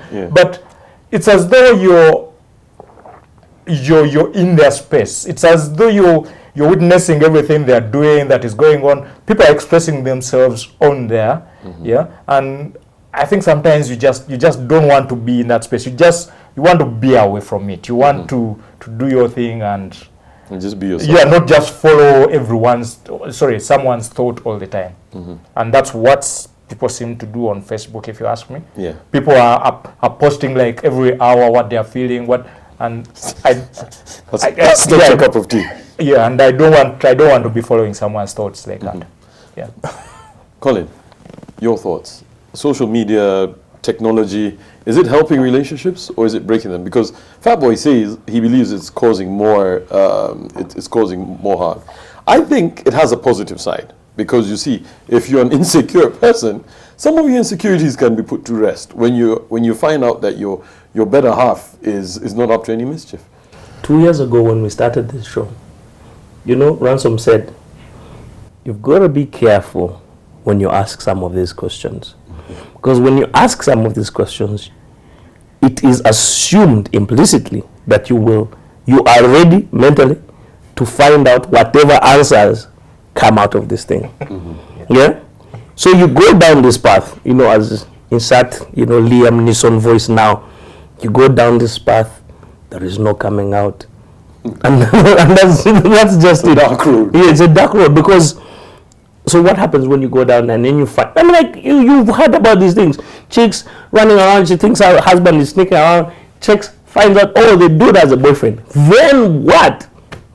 It's just like, oh my God, my mind is blown. Then, and I definitely think that it lends a lot of what people call cuteness. It lends a very big cuteness factor to relationships. Oh my God, me and my boo selfies, all that stuff. It's cool. It's it's fresh, but I think that it creates a very large area for invasion of privacy, because you're putting. Why should you have that privacy? Yet you've decided to share your life with this person. But no, it's not just about you. First of all, this is how stalking begins. For those of you who are not, but FBZ, you're aware about how this happens, because you've been stalked much longer than most of us. and I suspect more extensively. But that's what happens, you know. It starts with, oh, so he's listening to what? He watched what movie? But dude, you said to me you had no power and you're home last night, but I just saw how you posted that movie update that Metroplexes has a really cool, you know, like it's stuff like you were at the cinema and then all of a sudden you're having to answer all these questions. So I think it's great, you know, if you're the kind of person who's into that sort of thing. But I think that if you're looking to live a decent private life, that there are areas of social media that you want to separate because and I'm sorry to use the example. Use for example the Peter that you are on NTV, man. It's very different from the guy you are in real life. Like it's all cool and fun and games, but then people start getting into your life. They ask, so what's Peter's favorite food? And you don't want people asking that. So what does he do on Saturday morning? You don't want people asking that because that's your business. You don't want people in your business because this is like they don't know you. Why should they have access to your life? But you give it to them. Now, Fatboy, change is inevitable. Last week we were talking, it was all about culture and change. Joseph got very excited and we've got so many apps. Before we went on air, we were talking about the apps that people are using to spy.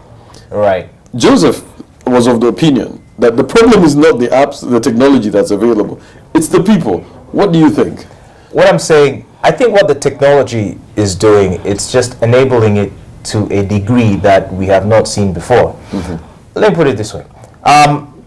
Most of us are limited by our options, aren't we?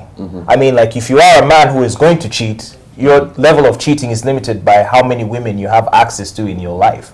The women you might interact with in certain places, say in church or in office or in the community. But then what technology is creating, particularly the internet via social media, is giving you a world of opportunities. Essentially, the lid has been torn off Pandora's box. You get what I'm saying? And I think this is access. Yeah, and I think it's particularly overwhelming for women who are the main consumers of social media. I don't know if you know this, but research indicates that they are the biggest consumers. They are the ones that spend the most time on social media.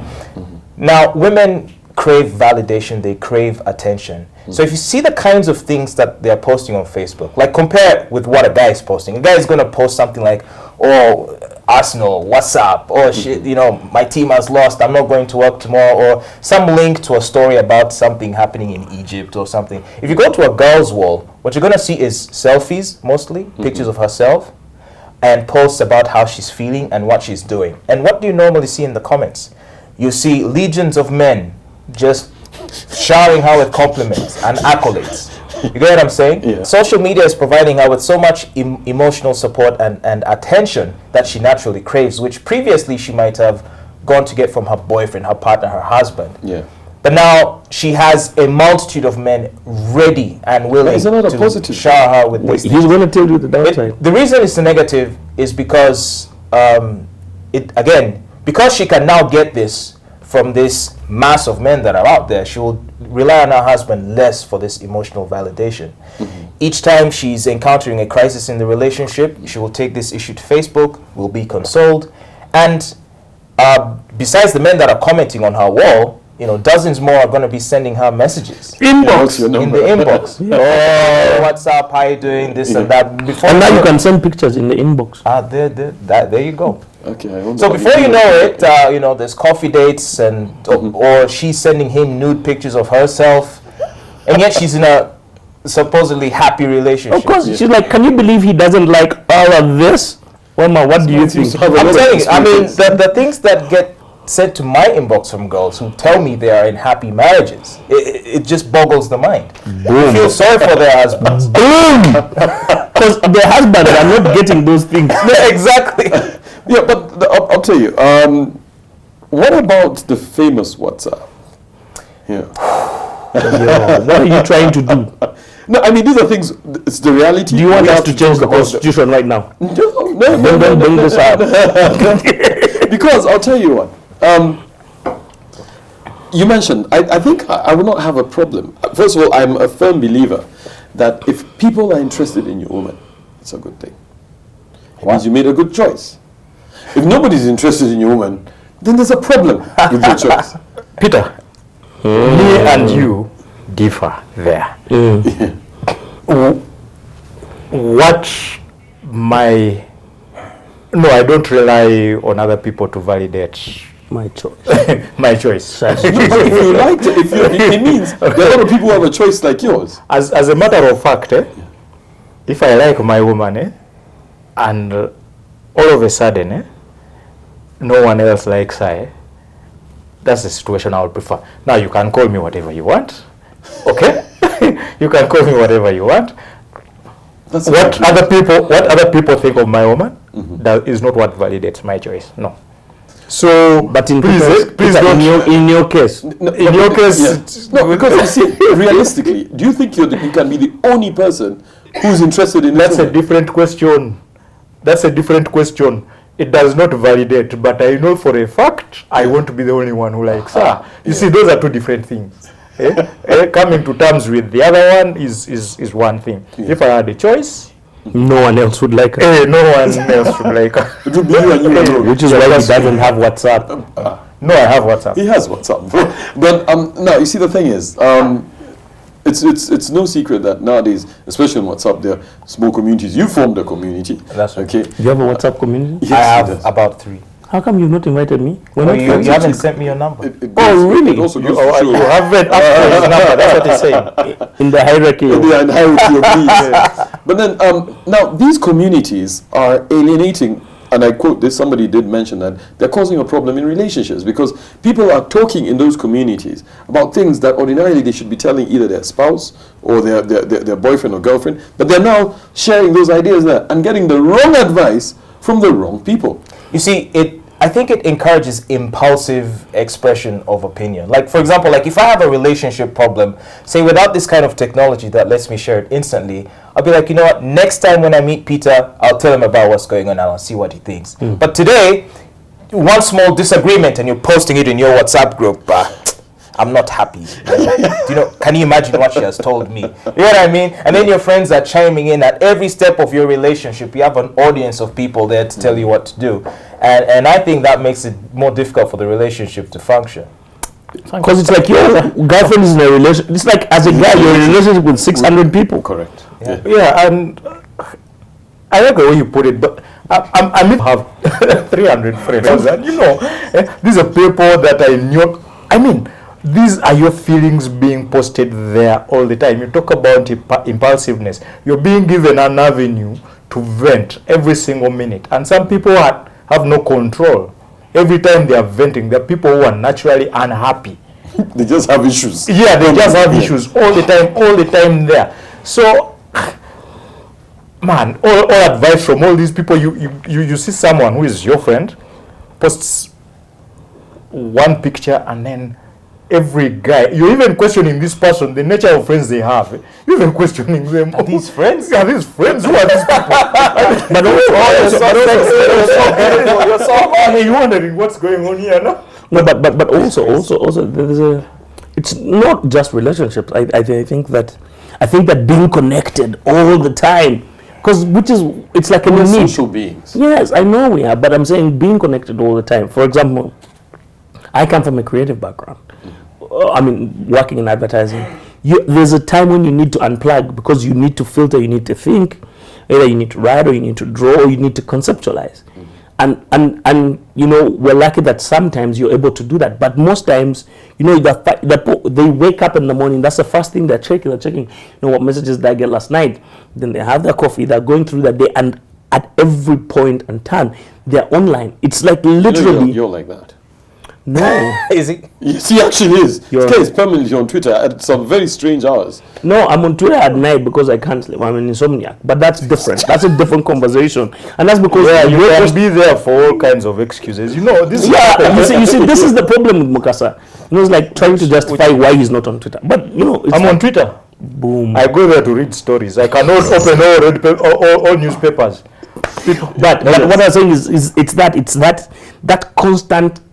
There's one thing that which a business, which is the need for validation, but then there's this like constant need to be connected to people, because then people are afraid of being alone. And it's like, if I'm alone, oh my God! Like when people are more scared of when that battery runs out than when the power goes out there. That's true. Now, I do have to go into a break. But one of the things I want you guys to think about is flirting on WhatsApp, on Messenger, the same as cheating? DM on Twitter. Don't forget, this is your show. We want to hear from you. Go to our Facebook page. It is NTV Men. We've got over 27,000 people having live discussions going on there, joining the discussions. We also are on Twitter. That's NTV_men. Follow us or send us an SMS on 6565. We'll be right back after the break.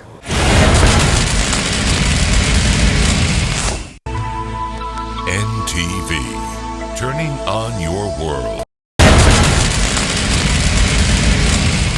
Welcome back from the break. In case you've just joined us, we're here at the Sheraton Kampala Hotel, the home of the best fish restaurant in Kampala. You should check it out. It's the Seven Seas restaurant, right next to the Paradise restaurant. They have the best fish, prepared just the way you want, so the choice is always yours. Whether it's lobster, Nile perch, tilapia, whatever kind of sea fish you want, or freshwater fish, you will get it there. Now, just before we went into the break, cheating.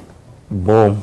I mean, so I'm flirting with some chick I met just on the phone. I've never touched her. We've never done anything.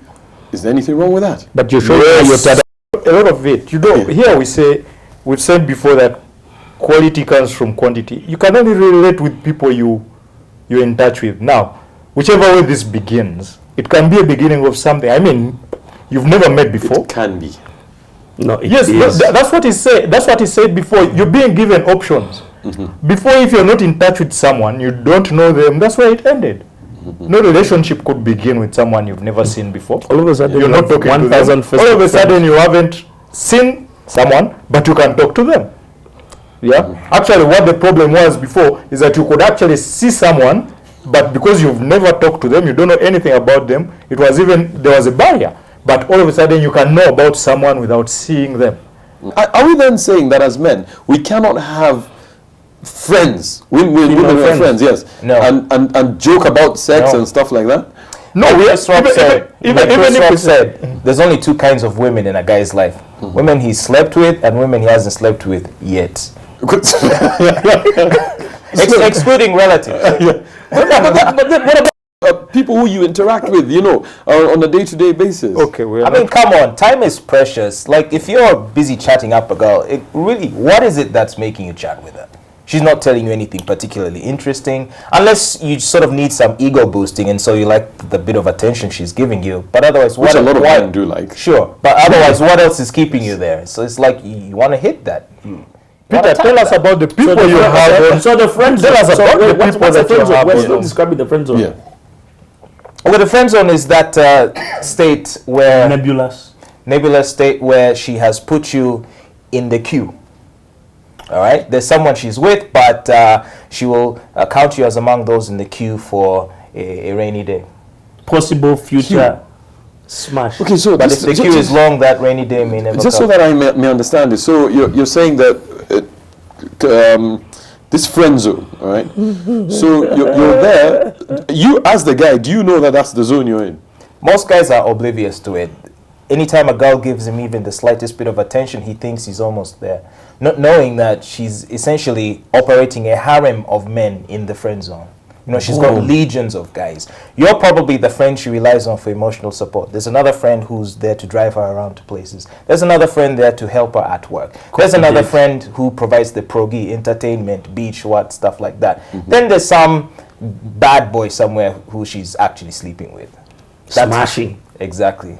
You see, what actually happens here is that that's social where media insecurities come from. My insecurities. You see, I pity you guys who think you're very secure. I just pity you guys. Sometimes guys just do not have the balls to say, boss, I'm worried about this. I won't take this BS. Now that's a double problem. One, you're insecure. Two, you're not even confident enough to address it. Now that's, for me at least, I know I can address it.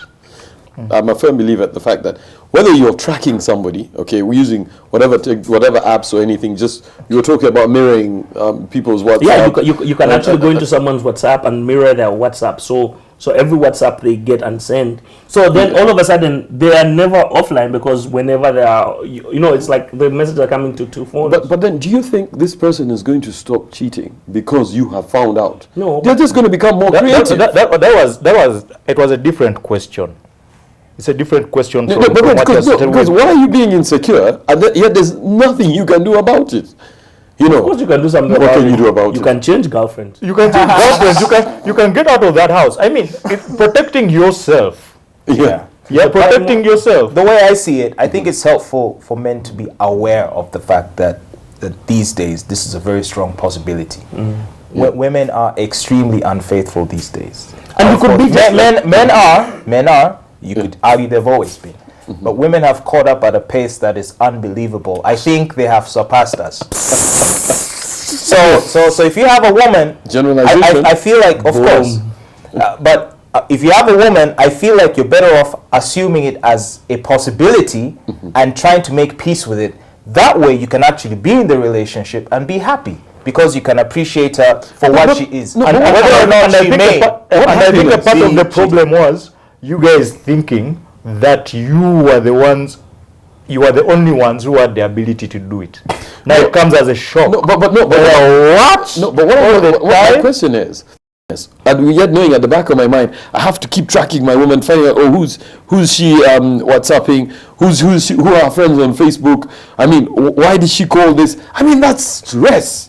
No. Yeah, but it also depends. I mean, what if you are at that point where you want to make a formal commitment of the relationship, you want to get married to the person? Then I think it's in your best interest to be fully aware of what this woman is capable of. Why are you with her in the first place if you don't trust her? Because you see, Peter, it's you okay remember my story of that on the side. If she's banging Mukasa, then you don't want that. No. Yeah, exactly. If she's your side dish, or if she's just some girl you're tapping, I mean, what do you really care? After all, you go in assuming that's her deal, right?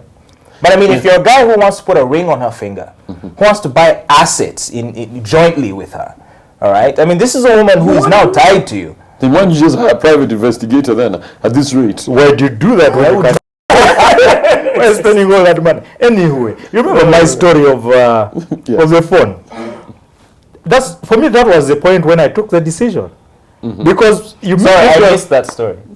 A long time ago. Recap, please, briefly. Okay, a long time ago, I had this girlfriend, and I gave her my phone. It was one of the best phones on the market at that time, but it used to have something called log in the menu. Right. You would go back there and retrieve a log over a period of time. It had everything from all the phone calls and SMSs. All right. So I gave it to her, and I mean, I guess she also liked having it. It was a guy phone, but I mean, she would feel good with it. Yeah, I mean, so I would go back and check the log, and then after 1 or 2 months, you found things. No. I made the decision, because when I would go to check the log, it would be clean. So someone I met, absent of any suspicious material. Yes. So when I met a young, beautiful girl, that's what you're thinking of her. She's having fun and everything. Then you realize it could be actually a very serious person. Yes. Then you take the decision from there. Not unlike what he has been saying, that you want to make the next move, but you don't know how to go about it. You don't know how to trust the other person. Probably because of your insecurities, you're not trusting just the words she's telling you, and you need to find out some things by yourself. Yeah. But you know, just Colin mentioned something. You mentioned about going down the dark road. Be careful what you're looking for, because you just might find it. Yeah, but no, normally yes, you find what you're looking for. But you better. You see, the thing is the option. The option to not doing this is not knowing, and then finding out 5 years down the road. Option to not knowing doing this. That 4 of your children are not yours. 4 of your 4 children are not yours. No, but you remember Secrets? Eh? You did this show on radio. I was sick that day. Yes. But I heard about it. Honestly, those people make me feel good. The people who are keeping. No, but you see, that's the thing. I think by the time you get into a relationship with somebody, trust has to be there, right? Because you see, I mean, let's. Why does that trust need to encompass fidelity? Because is that necessary? Yes, because I mean, we're humans. That's what we. For example, I meet women who tell me they are aware. They've never caught their husbands or boyfriends, but they assume 100% the guy must have some chicks on the side. Why? But because they understand that this is the nature of most men. And let's not kid ourselves. This is how a lot of guys are. Well, you just walked on set on NTV, man, national TV, and just made a generalization. That's right. That's why it's a generalization. There's some blind men who can drive a car. Doesn't mean all blind men do. But I'm just saying that more often than not, it's the case that this is how guys roll. But then still, this woman can find something to enjoy about this relationship for other things he brings to the table. So I'm thinking guys need to step up and become like women like that, so that you go into a relationship saying, you know what, she could not be cheating, I'll never know, maybe not. But you know what, I'm going to appreciate her anyway. You know the problem with that? It contravenes the primal male instinct to own. No, you see, you're being realistic because this is, and that's why I want to. If you are, and even trust, you trust for as long as you know. You have the information. If you can find peace until one day, you'll be a happy man. Peter has been coming on this show for 2 years saying men are hunters, men are primal animals, men are very possessive. We've just agreed right now that there's been a paradigm shift. Things are changing, and in fact, when you look at it, who do men cheat with? They're cheating with the same women. So you see, you can't say that men cheat more than women. As a matter of fact, I don't know how true that is, but I've heard that women are better at cheating than men are because they're less suspected. Yes, they don't change their routines the way we do. They can, and that's why they can. Like, you mentioned. No, it's not the women. It's men that are not as good as. Do not pay attention to detail. Women pay attention to detail. They know your routine. You as a man, you don't know the woman's routine. For you, she just walks in. When she's there, she's there. When she's not, for you, don't pay attention to detail. And two, you think you're brighter than the women. You think you can go out and cheat, and for her, she's stupid enough. She'll just tolerate you. I know he's cheating, but it's okay. And I mean, she's sending nude pictures to fat boy. She may not get cheated. What do you think she's telling him? Yeah, he's just told us about that. Yes, so, but she's not cheated. What do you mean? She just wants to let me ask you what we want to see. And by the way, and these pictures are not solicited. It's just casual chat, and before you know it, boom, boobs. Okay, this is what I'm looking like today. How did that happen? I mean, if someone told you I'm not wearing underwear today, I mean, you're not cheating. What does that say? Yeah. Okay. We have to get into a break. But when we come back, I also want you to think of one thing. Now, I want us to put ourselves, we're men, let's put ourselves on the other side. Okay. And would you want your woman to be checking up on you, to go through your Facebook, to mirror your phone, and all that kind of stuff? Peter, let me tell you, if you haven't, you should reinstall your WhatsApp now. We are here at the Sheraton Kampala Hotel, and we are looking at technology in relationships. Is it a maker or is it a breaker? We'll be right back after the break.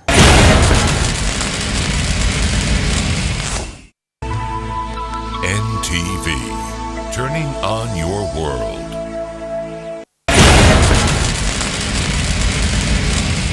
Welcome back from the break. In case you've just joined us, we're here at the Sheraton Kampala Hotel, the home of the best fish restaurant in town.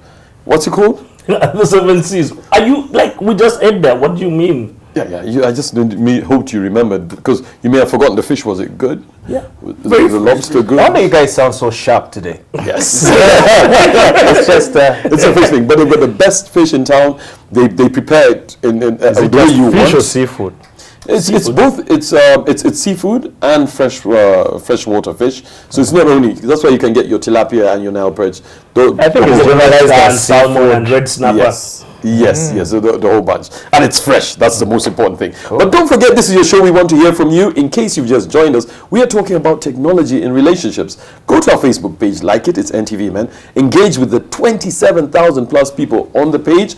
You can also go to send us an SMS on 6565 or a private email if you've got any issues that you want discussed personally. That's men@ntv.co.ug. Now, guys, we're men. Men traditionally are the ones who feel like, yeah, we're in the driver's seat. Now, I want you to get on the other side.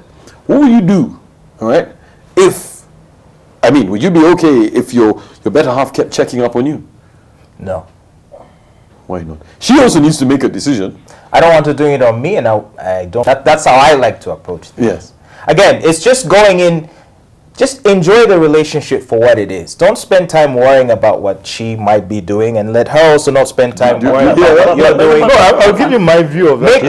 Make peace with the fact that it's a likelihood and a possibility that it could be happening, and see how even then how you might enjoy this. She can bring joy to your life, even without you being sure that she's faithful. Well. Even though some other guy is smashing her. Yeah, but what if she's making you nice food all the time? Mr. Insecurity. What if she's raising your kids well? What if she's keeping a nice house, keeping the house clean? You see, the thing is, I do not believe it's a case of either or. It's not either you have good food or trust.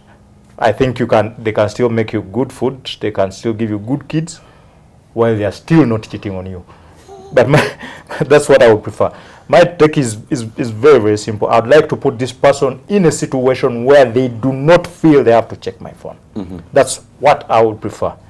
Okay? And also put you in a situation where you should not want to check hers. Thank you very, very much. And but sometimes, sometimes, no. Okay, this is what used to happen. For example, me, I can touch someone's bag. I mean, just to see whether they are comfortable with me touching their bag. Then, if they are not, that's when you're like, why not? Yeah, why not? And it's human nature. No. These are some of the things that you see. You approach certain things differently. Me, I also approach them differently. It's not as if I'm interested in what is in someone's bag. I'm more interested in whether they are comfortable with me. Perhaps when you let me touch it, I will not touch it again. Actually, but when you fight, that's when now you raise my curiosity. But I've also grown up to understand that some of these things you don't need to find out. Someone has a life. There are so many things you're going to interpret. A relationship, the way two people communicate out there, you will misinterpret it. Yeah. Then sometimes it will not help you. Other times you're not prepared for what you're going to find. And you're to shock the living daylights out of you. Exactly. So considering all those things, what I would prefer is for me to make my mind, and how I make that mind could be by me checking your phone, and realizing there is nothing. So even the other party, I will try as much as possible.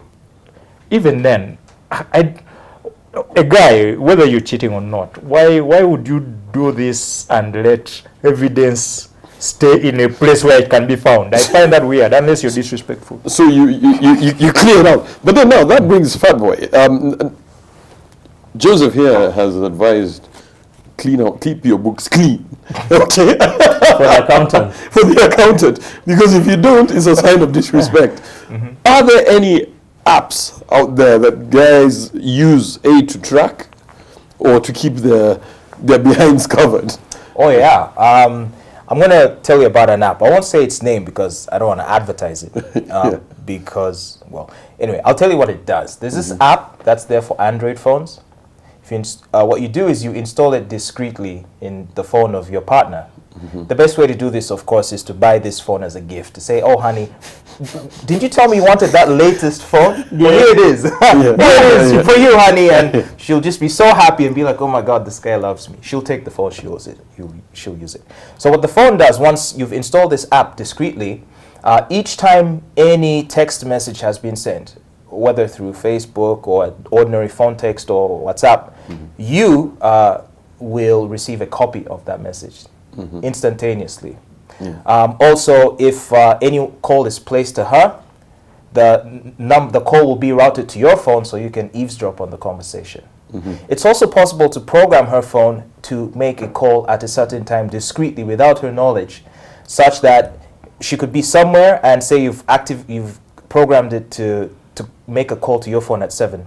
So it'll call at 7 and she won't know that it's calling your number. So if the phone is in her bag or on a table somewhere, it will ring your phone, you will answer it, and you will sort of hear the ambient sound. All right? So if she's in a hotel room, being romantic, what are the ambient sounds? You will get to hear all that. But isn't that just so crazy much work? What? Isn't that so much work? I mean, why are you bothering to be in a relationship with a person? It's not so much work. It's actually just called you. Because you see, also, you know, the thing about life is you can hear and see things that you want to hear. I'll give you an example. Like somebody might be driving, okay, at that point, and you're hearing humming sounds which are coming from the car, and you're like, hey, me like my Nigerian brother, you say, hey, I beg you. It is happening. No, but what if she has told you she's going for a prayer meeting or something? Yes. And then what you're hearing instead is oh God! Yes, for the prayer music. I mean, so for the prayer meeting, it was cancelled. She's driving back. There's music in the car. You're listening and you're hearing doom, doom, doom. You're like, she's in a bar. She's in a bar. Peter, now what's the problem? What's the problem? Is the problem the technology? You see, you have a problem in your relationship, first and foremost, which is what should be dealt with. Your insecurities apart, that problem is already there. You see, sometimes you're insecure because someone has given you reason to be insecure.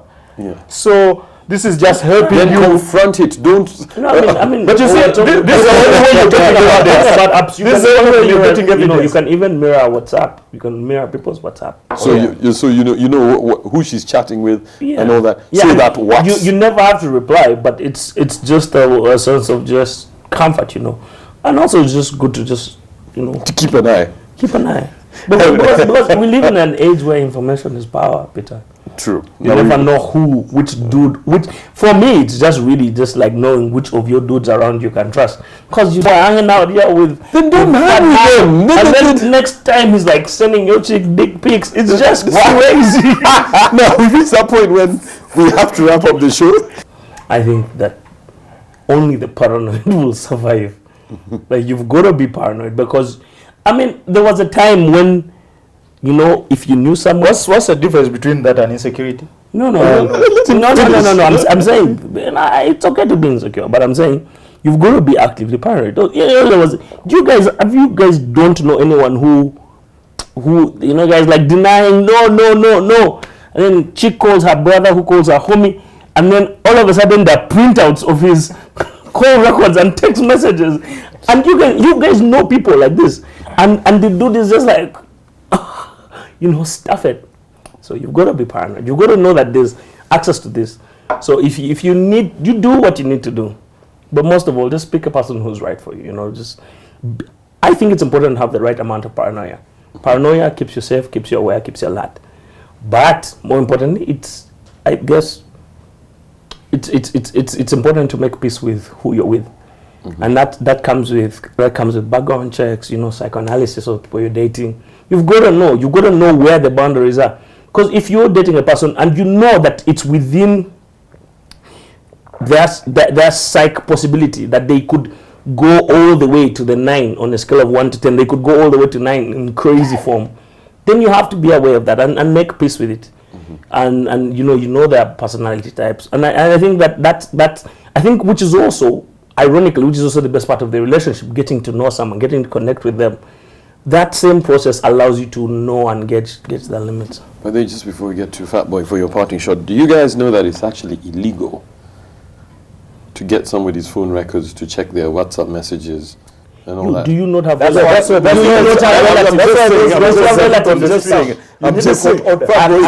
that's why I didn't advertise the app. I'm just letting you know what it can do. I didn't tell you to go get it. All I'll say is, I think... you know, and the question being, what's technology doing to relationships today? I think it's just fostering or making it easy for us to do the negative aspects, like infidelity, cheating. These things have always been there for both men and women. It just now is enabling it and making it a lot easier and creating so many opportunities. I mean, you don't even have to have good lyrics to get a girl these days. You just do you just inbox like 100 girls. You're going to get at least 4 positive results of a girl who's interested in carrying on the conversation. Anyway, so it's making relationships very fragile now. So I'm of the view that you just need to go in assuming that it's a possibility that infidelity can occur, but don't dwell on it. Dwell on what's positive about the relationship. Don't worry about, where was she last night? Ask yourself, what is good about the relationship now? Is she doing something to make you happy? Has she made you a nice meal? Is the home looking nice? The kids happy and running around? Okay, of course, first do a DNA test to make sure they're yours. But just make the best of the situation. Many women have adapted to this and are in relationships with men that they know are unfaithful, but still have made peace with the fact that there is some joy to be had. I think guys need to stop being terrified of that prospect and emulate women in that regard.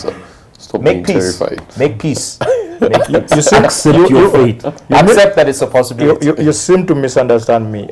I totally believe that there are people that are faithful, men and women, and I'm very patient. If for example, I could ascertain that this person I'm going to meet in 20 years, I'm willing to wait. All right? I'm not in a hurry. So, to a certain extent, I appreciate where I've come from, all the people that have been in my life, because they have brought me to a place where I'm more comfortable with myself. The things that I look out for in life are not socially motivated. It has a lot to do with me.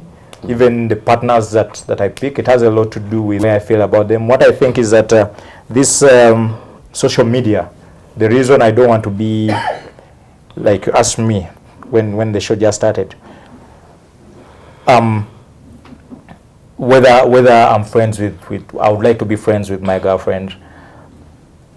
I accept these people have a life. They're going to be interacting with other people.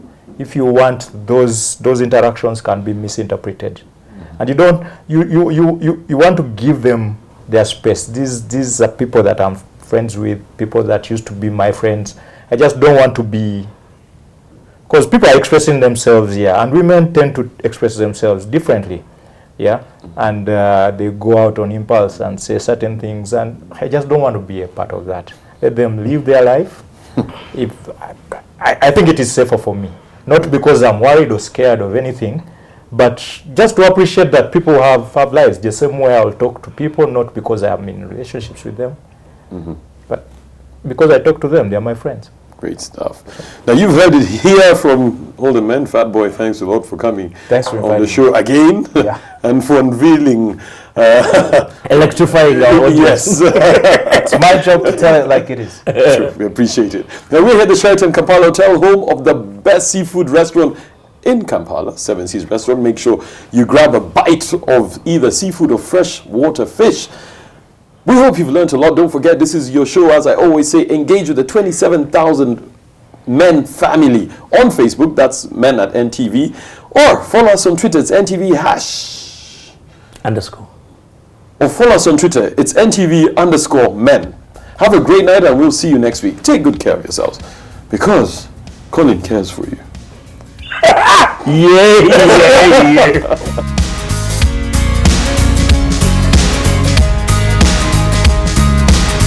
One more depending on a prep, and we all look away. People pretending everywhere. It's just another day. There's bullets flying through the air, and they still carry on. We watch it happen over there, and then just turn it off. We must stand together. There's no giving in. Hand in hand forever. That's when we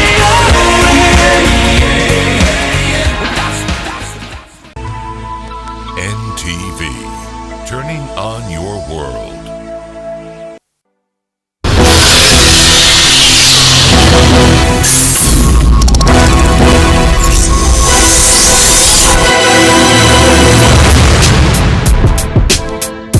Greetings, ladies and gentlemen, boys and girls.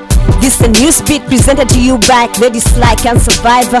Follow the beat from the studio to the street. Info with the flow. Back, relax, enjoy the news. Follow. DNN, the masters of all classes and every age. A scientific method based on genealogy, something that most did learn in biology. Homes are broken up. people have woken up. Wounds have been healed, the truth has been revealed. Faith has been tested. Love has been wasted. All to belong. All to right and wrong. Dr. Chameleon has joined the caravan and stepped to the plate like a true African. He sent an alarm to all mamas of his kids to bring them along. DNA is all he needs. What about the ladies? Is that all they need? The kid needs a pumper, the kid needs a bib. Mama needs a jumper, mama needs a weave. DNA reveals and DNA relieves. 1,675 people from all over the world made the Forbes list of billionaires, self-made and heirs, inventors and entrepreneurs. Americans, Chinese, Russians are the leading rich. Africa remains in the ditch. Indeed, a worrying reality is the wealth gap. Global poverty is going up. But great news for Uganda. Congs to Sudil, the self-made billionaire is up on the hill. $2 million wedding party for his daughter. And the wedding gift? I wonder what he bought her. As the world witnesses more unrest, old models are really put to a test. Sudil, Zuckerberg, all Bill Gates started up their businesses from scratch and got money, power and big estates, lighting up the world with a single match. Today's special report is on entrepreneurship, the mastermind behind the famous advert featuring Uganda's beloved Kiprotich. Let's hear from MC Loy, reporting from Media 256.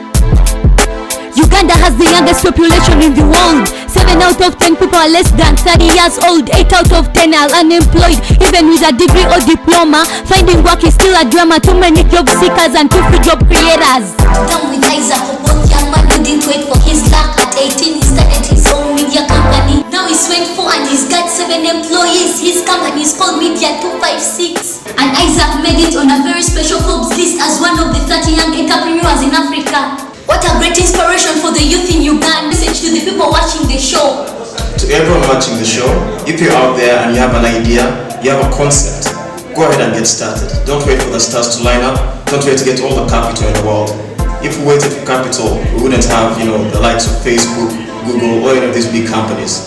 Just go out there and get started. This is MC Loy reporting for Newsbeats in Tinder. Thank you, MC Loy. Such an amazing boy. Let's hope it inspires the younger generation. Challenges can be overcome with determination, a bit of luck and a lot of hard work. Another idea can be to start up a new religion. Every another day a pastor makes $1 million.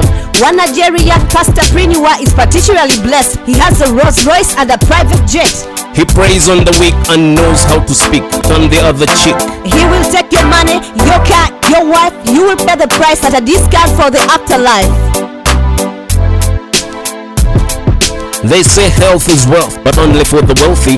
Many hospitals, most of them filthy, not fit for animals, not fit for me.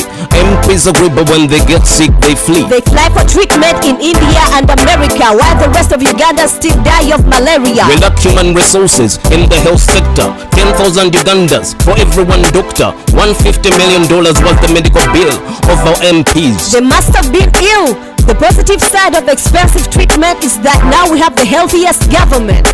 Rwanda is more successful in preventive, more than curative. Now that's proactive. 50% of Ugandans don't have access to safe drinking water, a need for the masses. Puts them in harm's way of cholera and diarrhea, waterborne killer. That was the news on the beat. Next week will be another hit. Still Ladies Live and Survivor. Reporting live and direct with love and respect. Follow the beat, follow the beat, follow the beat, follow the beat. Follow the beat. Follow the beat, follow the beat, follow the beat, follow the beat. Follow the beat.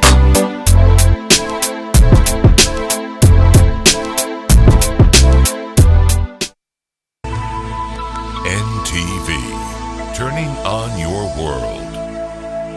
Oluvannyuma lwa lutalo abaana bangi batwalibwa abekika. Abamu bajja ne babakima. Era twagenda mu Lukola eyo nakasongola mu Buluri, twagenda mu Butale Babalaaro okubuuza omwana oyo mumanyi. Ntumukwate obutonde obwekonkome, mukwate obutonde bwa Ibora mubuteeke mu nsigo. Omuzungu ayogedde Parliament muyise.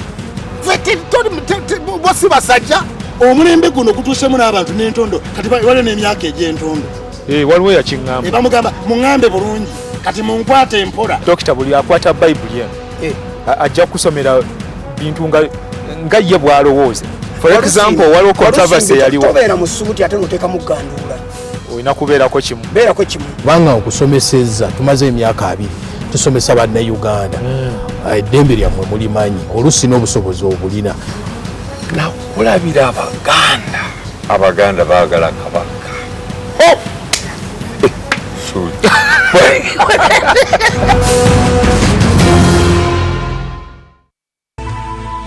NTV, turning on your world.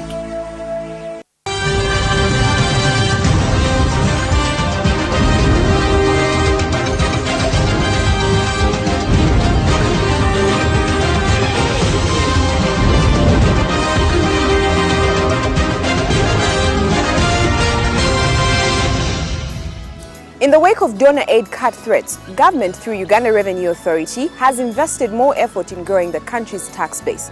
The taxation pressure has spread beyond big businesses to small retailers in the suburbs and shopping malls. Now, the motivation is for Uganda to mobilize enough resources internally to meet its obligations of especially social services provision. While lauding the efforts, pundits still feel that sectors like pension can afford the country more if well tapped. Welcome to Money Matters. Coming up on the show, exploring the many aspects you may not know about your third-party insurance policy, starting and running a successful coffee plantation, and the yet-to-be-explored opportunities in the tourism industry. But first, the social security sector is one of the most financially stable sectors of the economy. The National Social Security Fund alone today has a fund balance of over 4 trillion Uganda shillings. But how well are we managing? Later on, utilizing these funds for the greater good.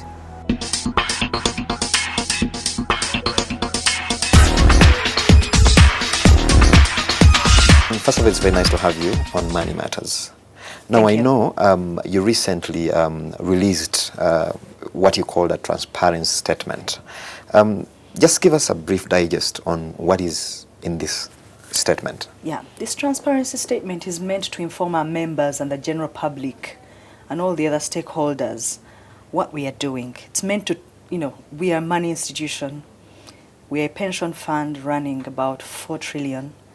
It's very important that the members and all the other stakeholders know exactly what we are doing with this money, how we are investing it, how we are allocating it among the asset classes, the money we are making, and all the other avenues that we have allocated this money. For example, we issued a statement on how much the fund portfolio has grown. In true sense, it's 4.02 trillion. But of course, we said, 4 trillion. That's a rough figure. I hear you. Now, give us a brief, maybe a breakdown on how your investment mix looks like at the moment. Yes. Our investment mix is really at the moment about 81 on fixed income, which has got all your government paper, treasury bills, bonds, and all the other fixed deposits with the banks, most of them the 26 banks. And then we have got about 8% in equities. Most of them are listed equities, and 2 of them are private equities.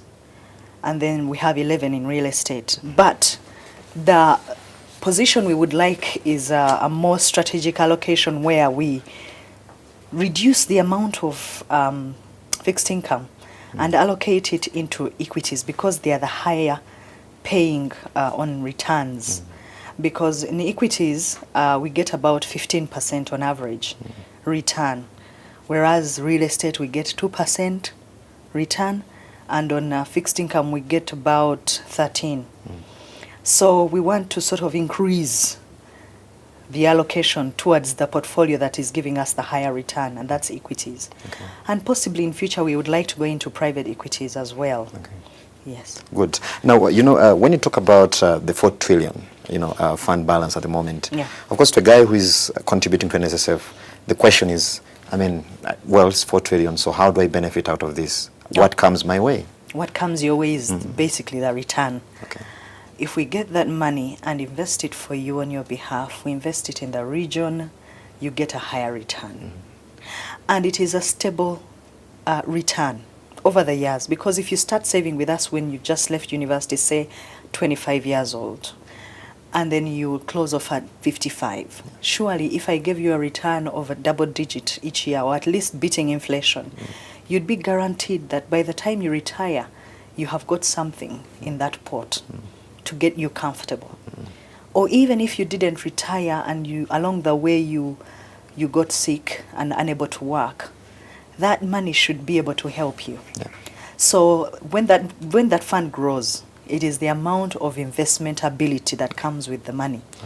Yes. Now, talking about investment ability, one, of course, I know for the fact that this market, one of the challenges we're having is long-term funds. Yes. And hold are long-term in nature.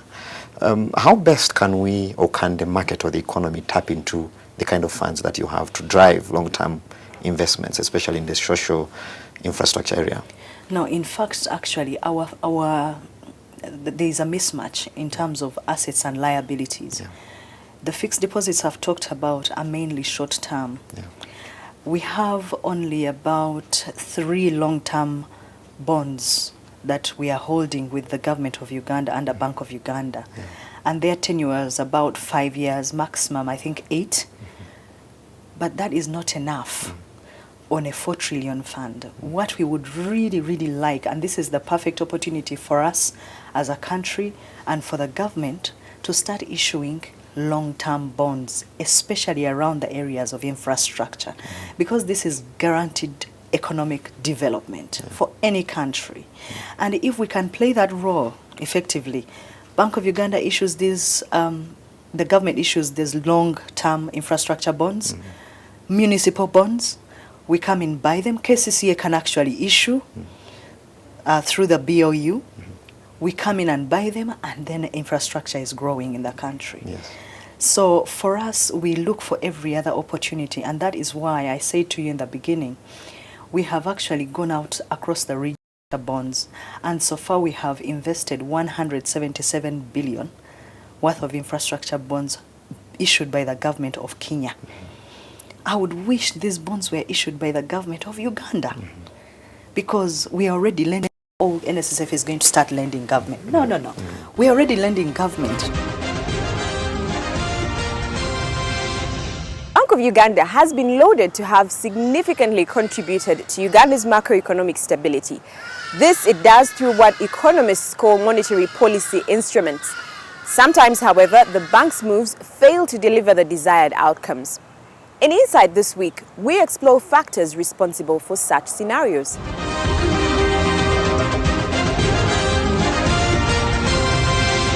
Bank of Uganda, as the key manager of Uganda's economy, now uses an approach called inflation targeting.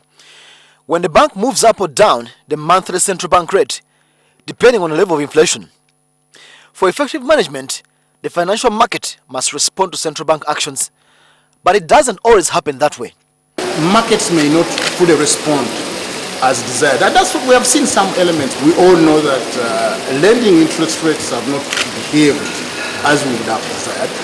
In answering the question, why, what the central bank is contending with starts to emerge, despite all the good intentions. Because we see that the central bank rate is announced every month. So normally banks take time to sieve through the information. Once you release the CBR, probably they will first read really to see what information content do we have in this CBR before they respond. Banks are the main mechanism for transmitting central bank action. But what are some of the things commercial banks consider before they respond? The statutory liquidity ratio. This is the amount of money stipulated by Bank of Uganda that a commercial bank must keep in safe assets.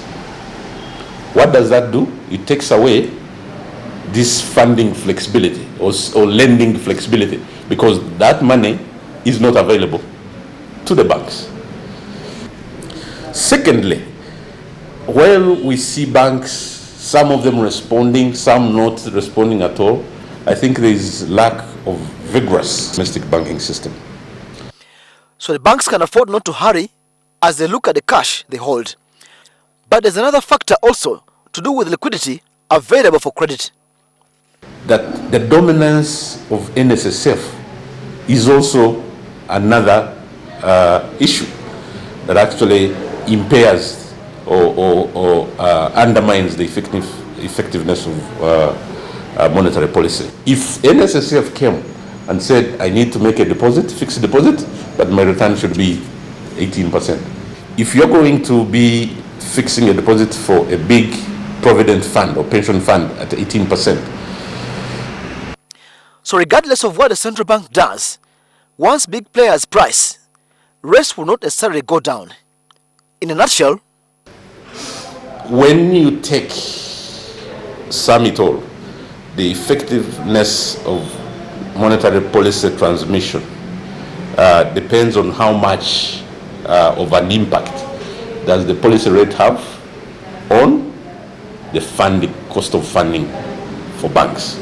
Meaning that in this time of turbulent global economics, central banks cannot have all the answers. When we return, we will explain the meaning of the third-party sticker on your windscreen. Stay with us.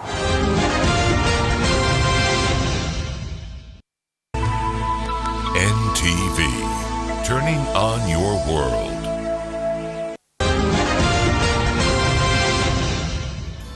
Welcome back. Now, while some may feel that agriculture may not quickly transform Uganda's economy, figures on the ground tell a different story. Take, for instance, coffee. Uganda last year reaped $425 million from the crop, making it one of the key forex earners for the country. This, however, is below the crop's potential, and the problem, according to experts, lies with poor handling right from production. Today, we share with you how you can successfully produce coffee.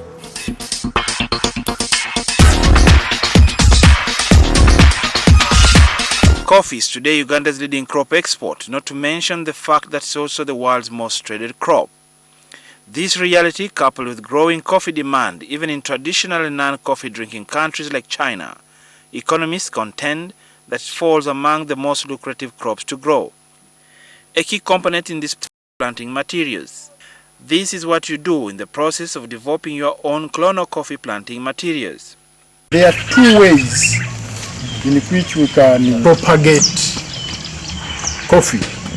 You can do it either by seed or through cuttings. If you choose the cutting model, you need a pair of sharp scissors that you will use to get the cuttings from the mother plant in the nursery. So you use it and you cut. And you cut it at an angle, 45 degrees. And there is a reason why it is done like that. And then as you get this, then you can clean it up a little bit. And here, clean it up. So this is the cutting, a clonal coffee cutting. So you take this, you can dip it into a chemical called Ceradex 2. Ceradex 2 is meant to stimulate root growth here. And after that, then you get your pot, you can bring it and put it here. In the same breath, you can choose to use the coffee seed for regeneration. You get your elite seed, and this elite seed is obtained from clonal coffee, plants, which are generally well, mixed. This is what is meant by mixing. Mixed, this is what you can see. So I know that when I get my cuttings from here, they belong to this K1. I have also my other variety, K2. This is the line for K2. Then you get another variety. You see, this is K3. So this line is K3. A key issue to note here is that you cannot plant only one variety. It has to be a combination to bring on board the disease-resistant attributes needed for a good coffee crop later. The seed from the resultant crop and then transferred to the good moist black soils in this nursery. This seed must be broadcasting. As you can see what we did here, you put it into the soil, you leave it for between a month and 2 months, then the seeds will begin germinating. Developing your own elite seeds, as we have already seen, might be a little technical for most farmers, but these can also be got through Uganda Coffee Development Authority. When you are able to see at least some prominent leaves on it, that's when you are going to start transferring now these plantlets to the polypods. Next week, we shall look at what happens after the polypods, up to the point when the farmer starts harvesting. If you own and use a motorized vehicle, whether a car or a motorcycle, we will assume that you have a third-party insurance policy. But do you know how this policy works? The promises this policy makes and what is actually delivered is the focus of our Consumer Insight segment this week.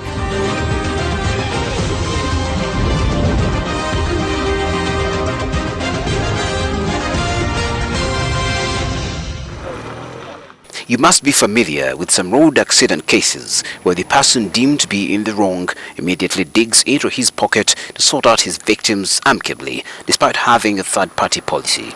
Well, insurers assert that this happens because of ignorance, because that policy is supposed to cover you in such circumstances. But first, what is third-party insurance? The term third party arises from three parties involved. The first party is the owner of the car. The second party is the insurance company willing to shield the first party, who is the owner of the vehicle, from both bodily injuries and death he may inflict on other road users. Beyond the small little accidents, it would be prudent to know whether it covers death. Third party covers death, bodily injuries.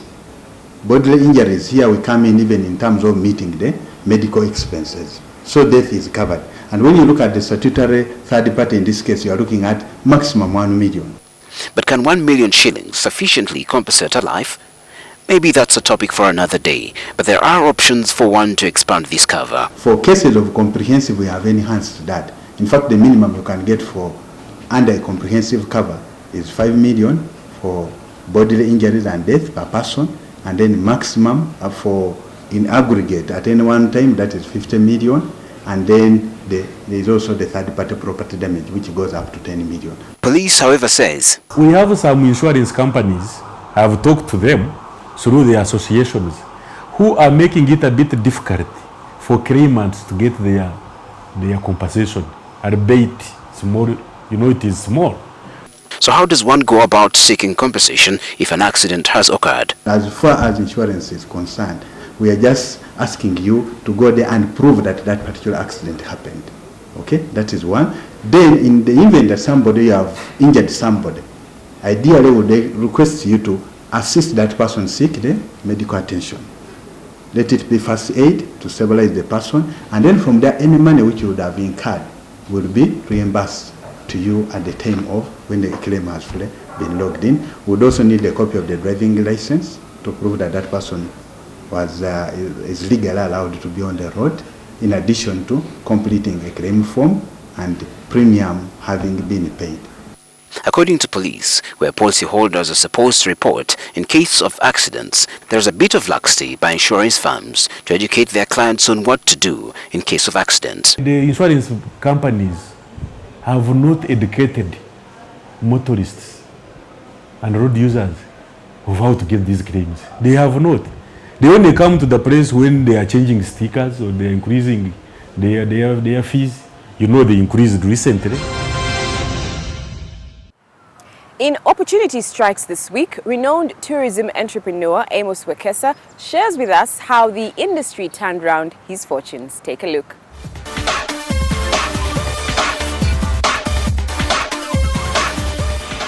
The tourism industry is reputed to be one among the fastest growing sectors of Uganda's economy today. Indeed, in equal measure are the opportunities that come with this service industry, according to such players. As we speak right now, for less developed countries, the number one source of foreign exchange is actually tourism. And for Uganda, we have not even touched 5% of the potential that we have as a country. And therefore, it's a very good opportunity as well for us to see what we can get out of it, but with proper investment. Currently generating nearly 3 trillion shillings to the economy, tourism is believed to offer participants more earnings in real terms than what other formal employment present. For example, if you look at an average banker and compare him to an average tour guide makes far much more money.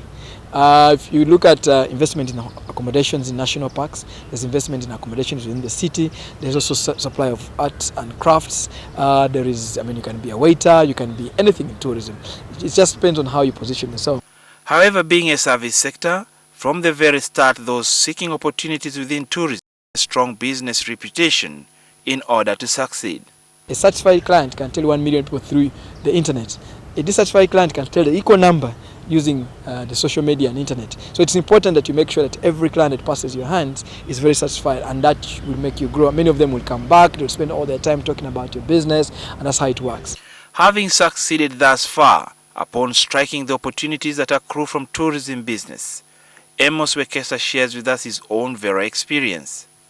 As Amos, from the time I was an office messenger in the tourism industry, I could see the opportunities, but of course I also knew that I needed to have a lot of patience as an individual. I needed to grind myself in terms of being honest in dealing with people. I also needed to make sure that I am able to position myself in the industry based on knowledge, and therefore I read, I write sometimes, I engage. I also came to understand that tourism was not appreciated, so I spent a lot of time as an individual trying to make sure government understands this industry, different individuals understand this industry, and encouraging other people to come into this industry. With United States dollars 200, which is approximately 500,000 shillings at today's rate, a decade ago he started his farm and has since created employment for at least 200 permanent people, and opportunities are still wide open for growth, he says.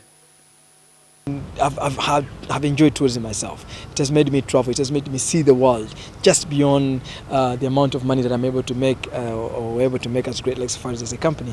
But through that, of course, we've built permanent properties that host Great Lakes Safaris. We have lodges in national parks, three lodges in 3 national parks, and we'll be building more lodges. We're intending to build a hotel in NTV as well. We have those plans. We have a fleet of cars, and then we also have other properties that we're ready to develop just beyond what we have currently.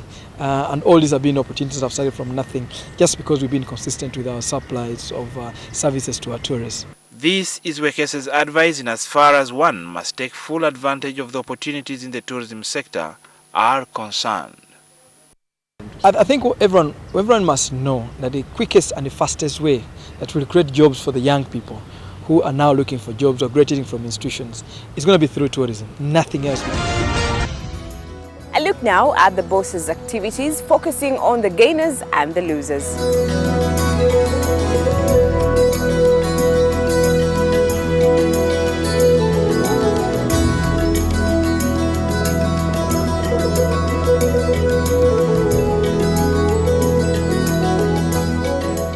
Well, that brings this week's show to an end. Thank you so much for joining us. If you have any question, comment, or query, please do find us on our Facebook page, NTV Money Matters. We'll be happy to hear from you. Until next week, it's bye-bye.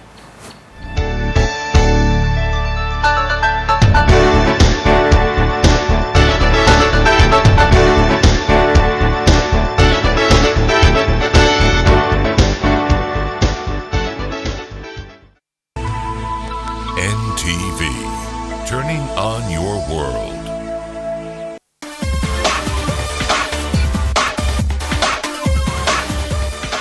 Running a business is time-consuming and stressful, but that's only half of the challenge. Take, for example, turning a small-scale water packaging business into a successful business. Rashid Semambo takes us through a business model that he used to create what is today Cool Mist Water.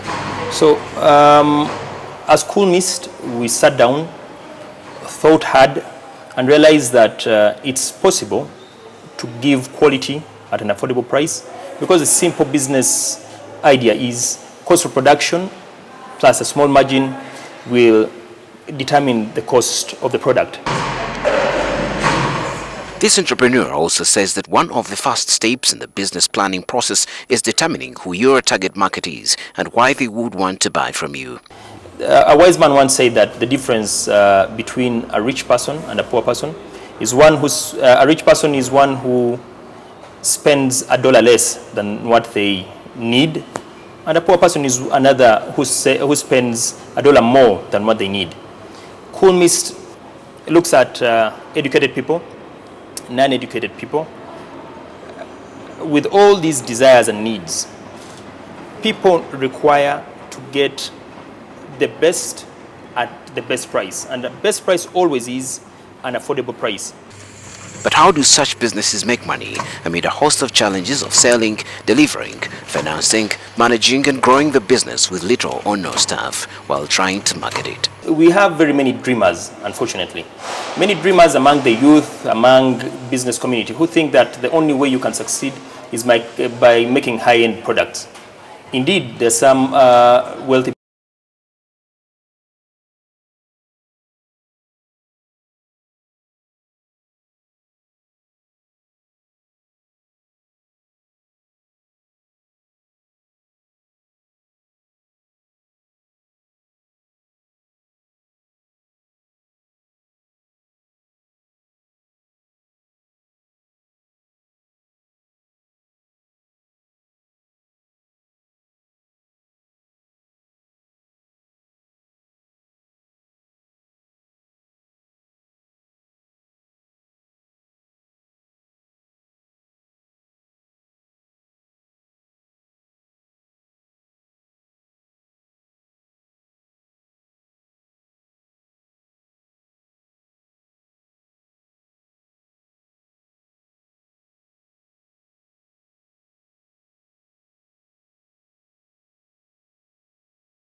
a comment, and you can send that through to our email. That's moneymatters2014@ntv.co.ug. Until next time, bye-bye.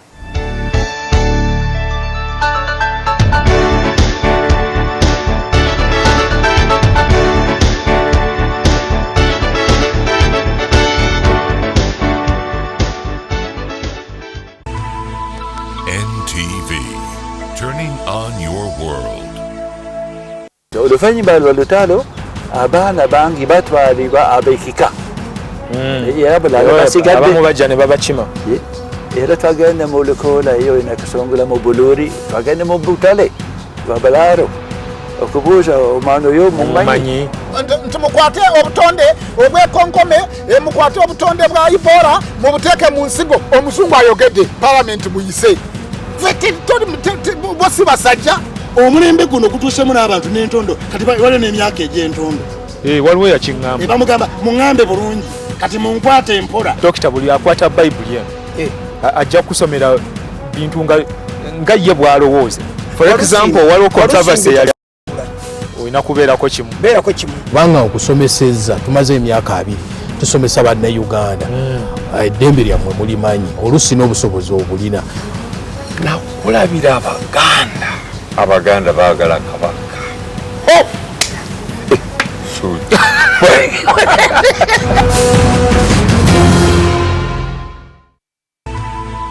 NTV, turning on your world.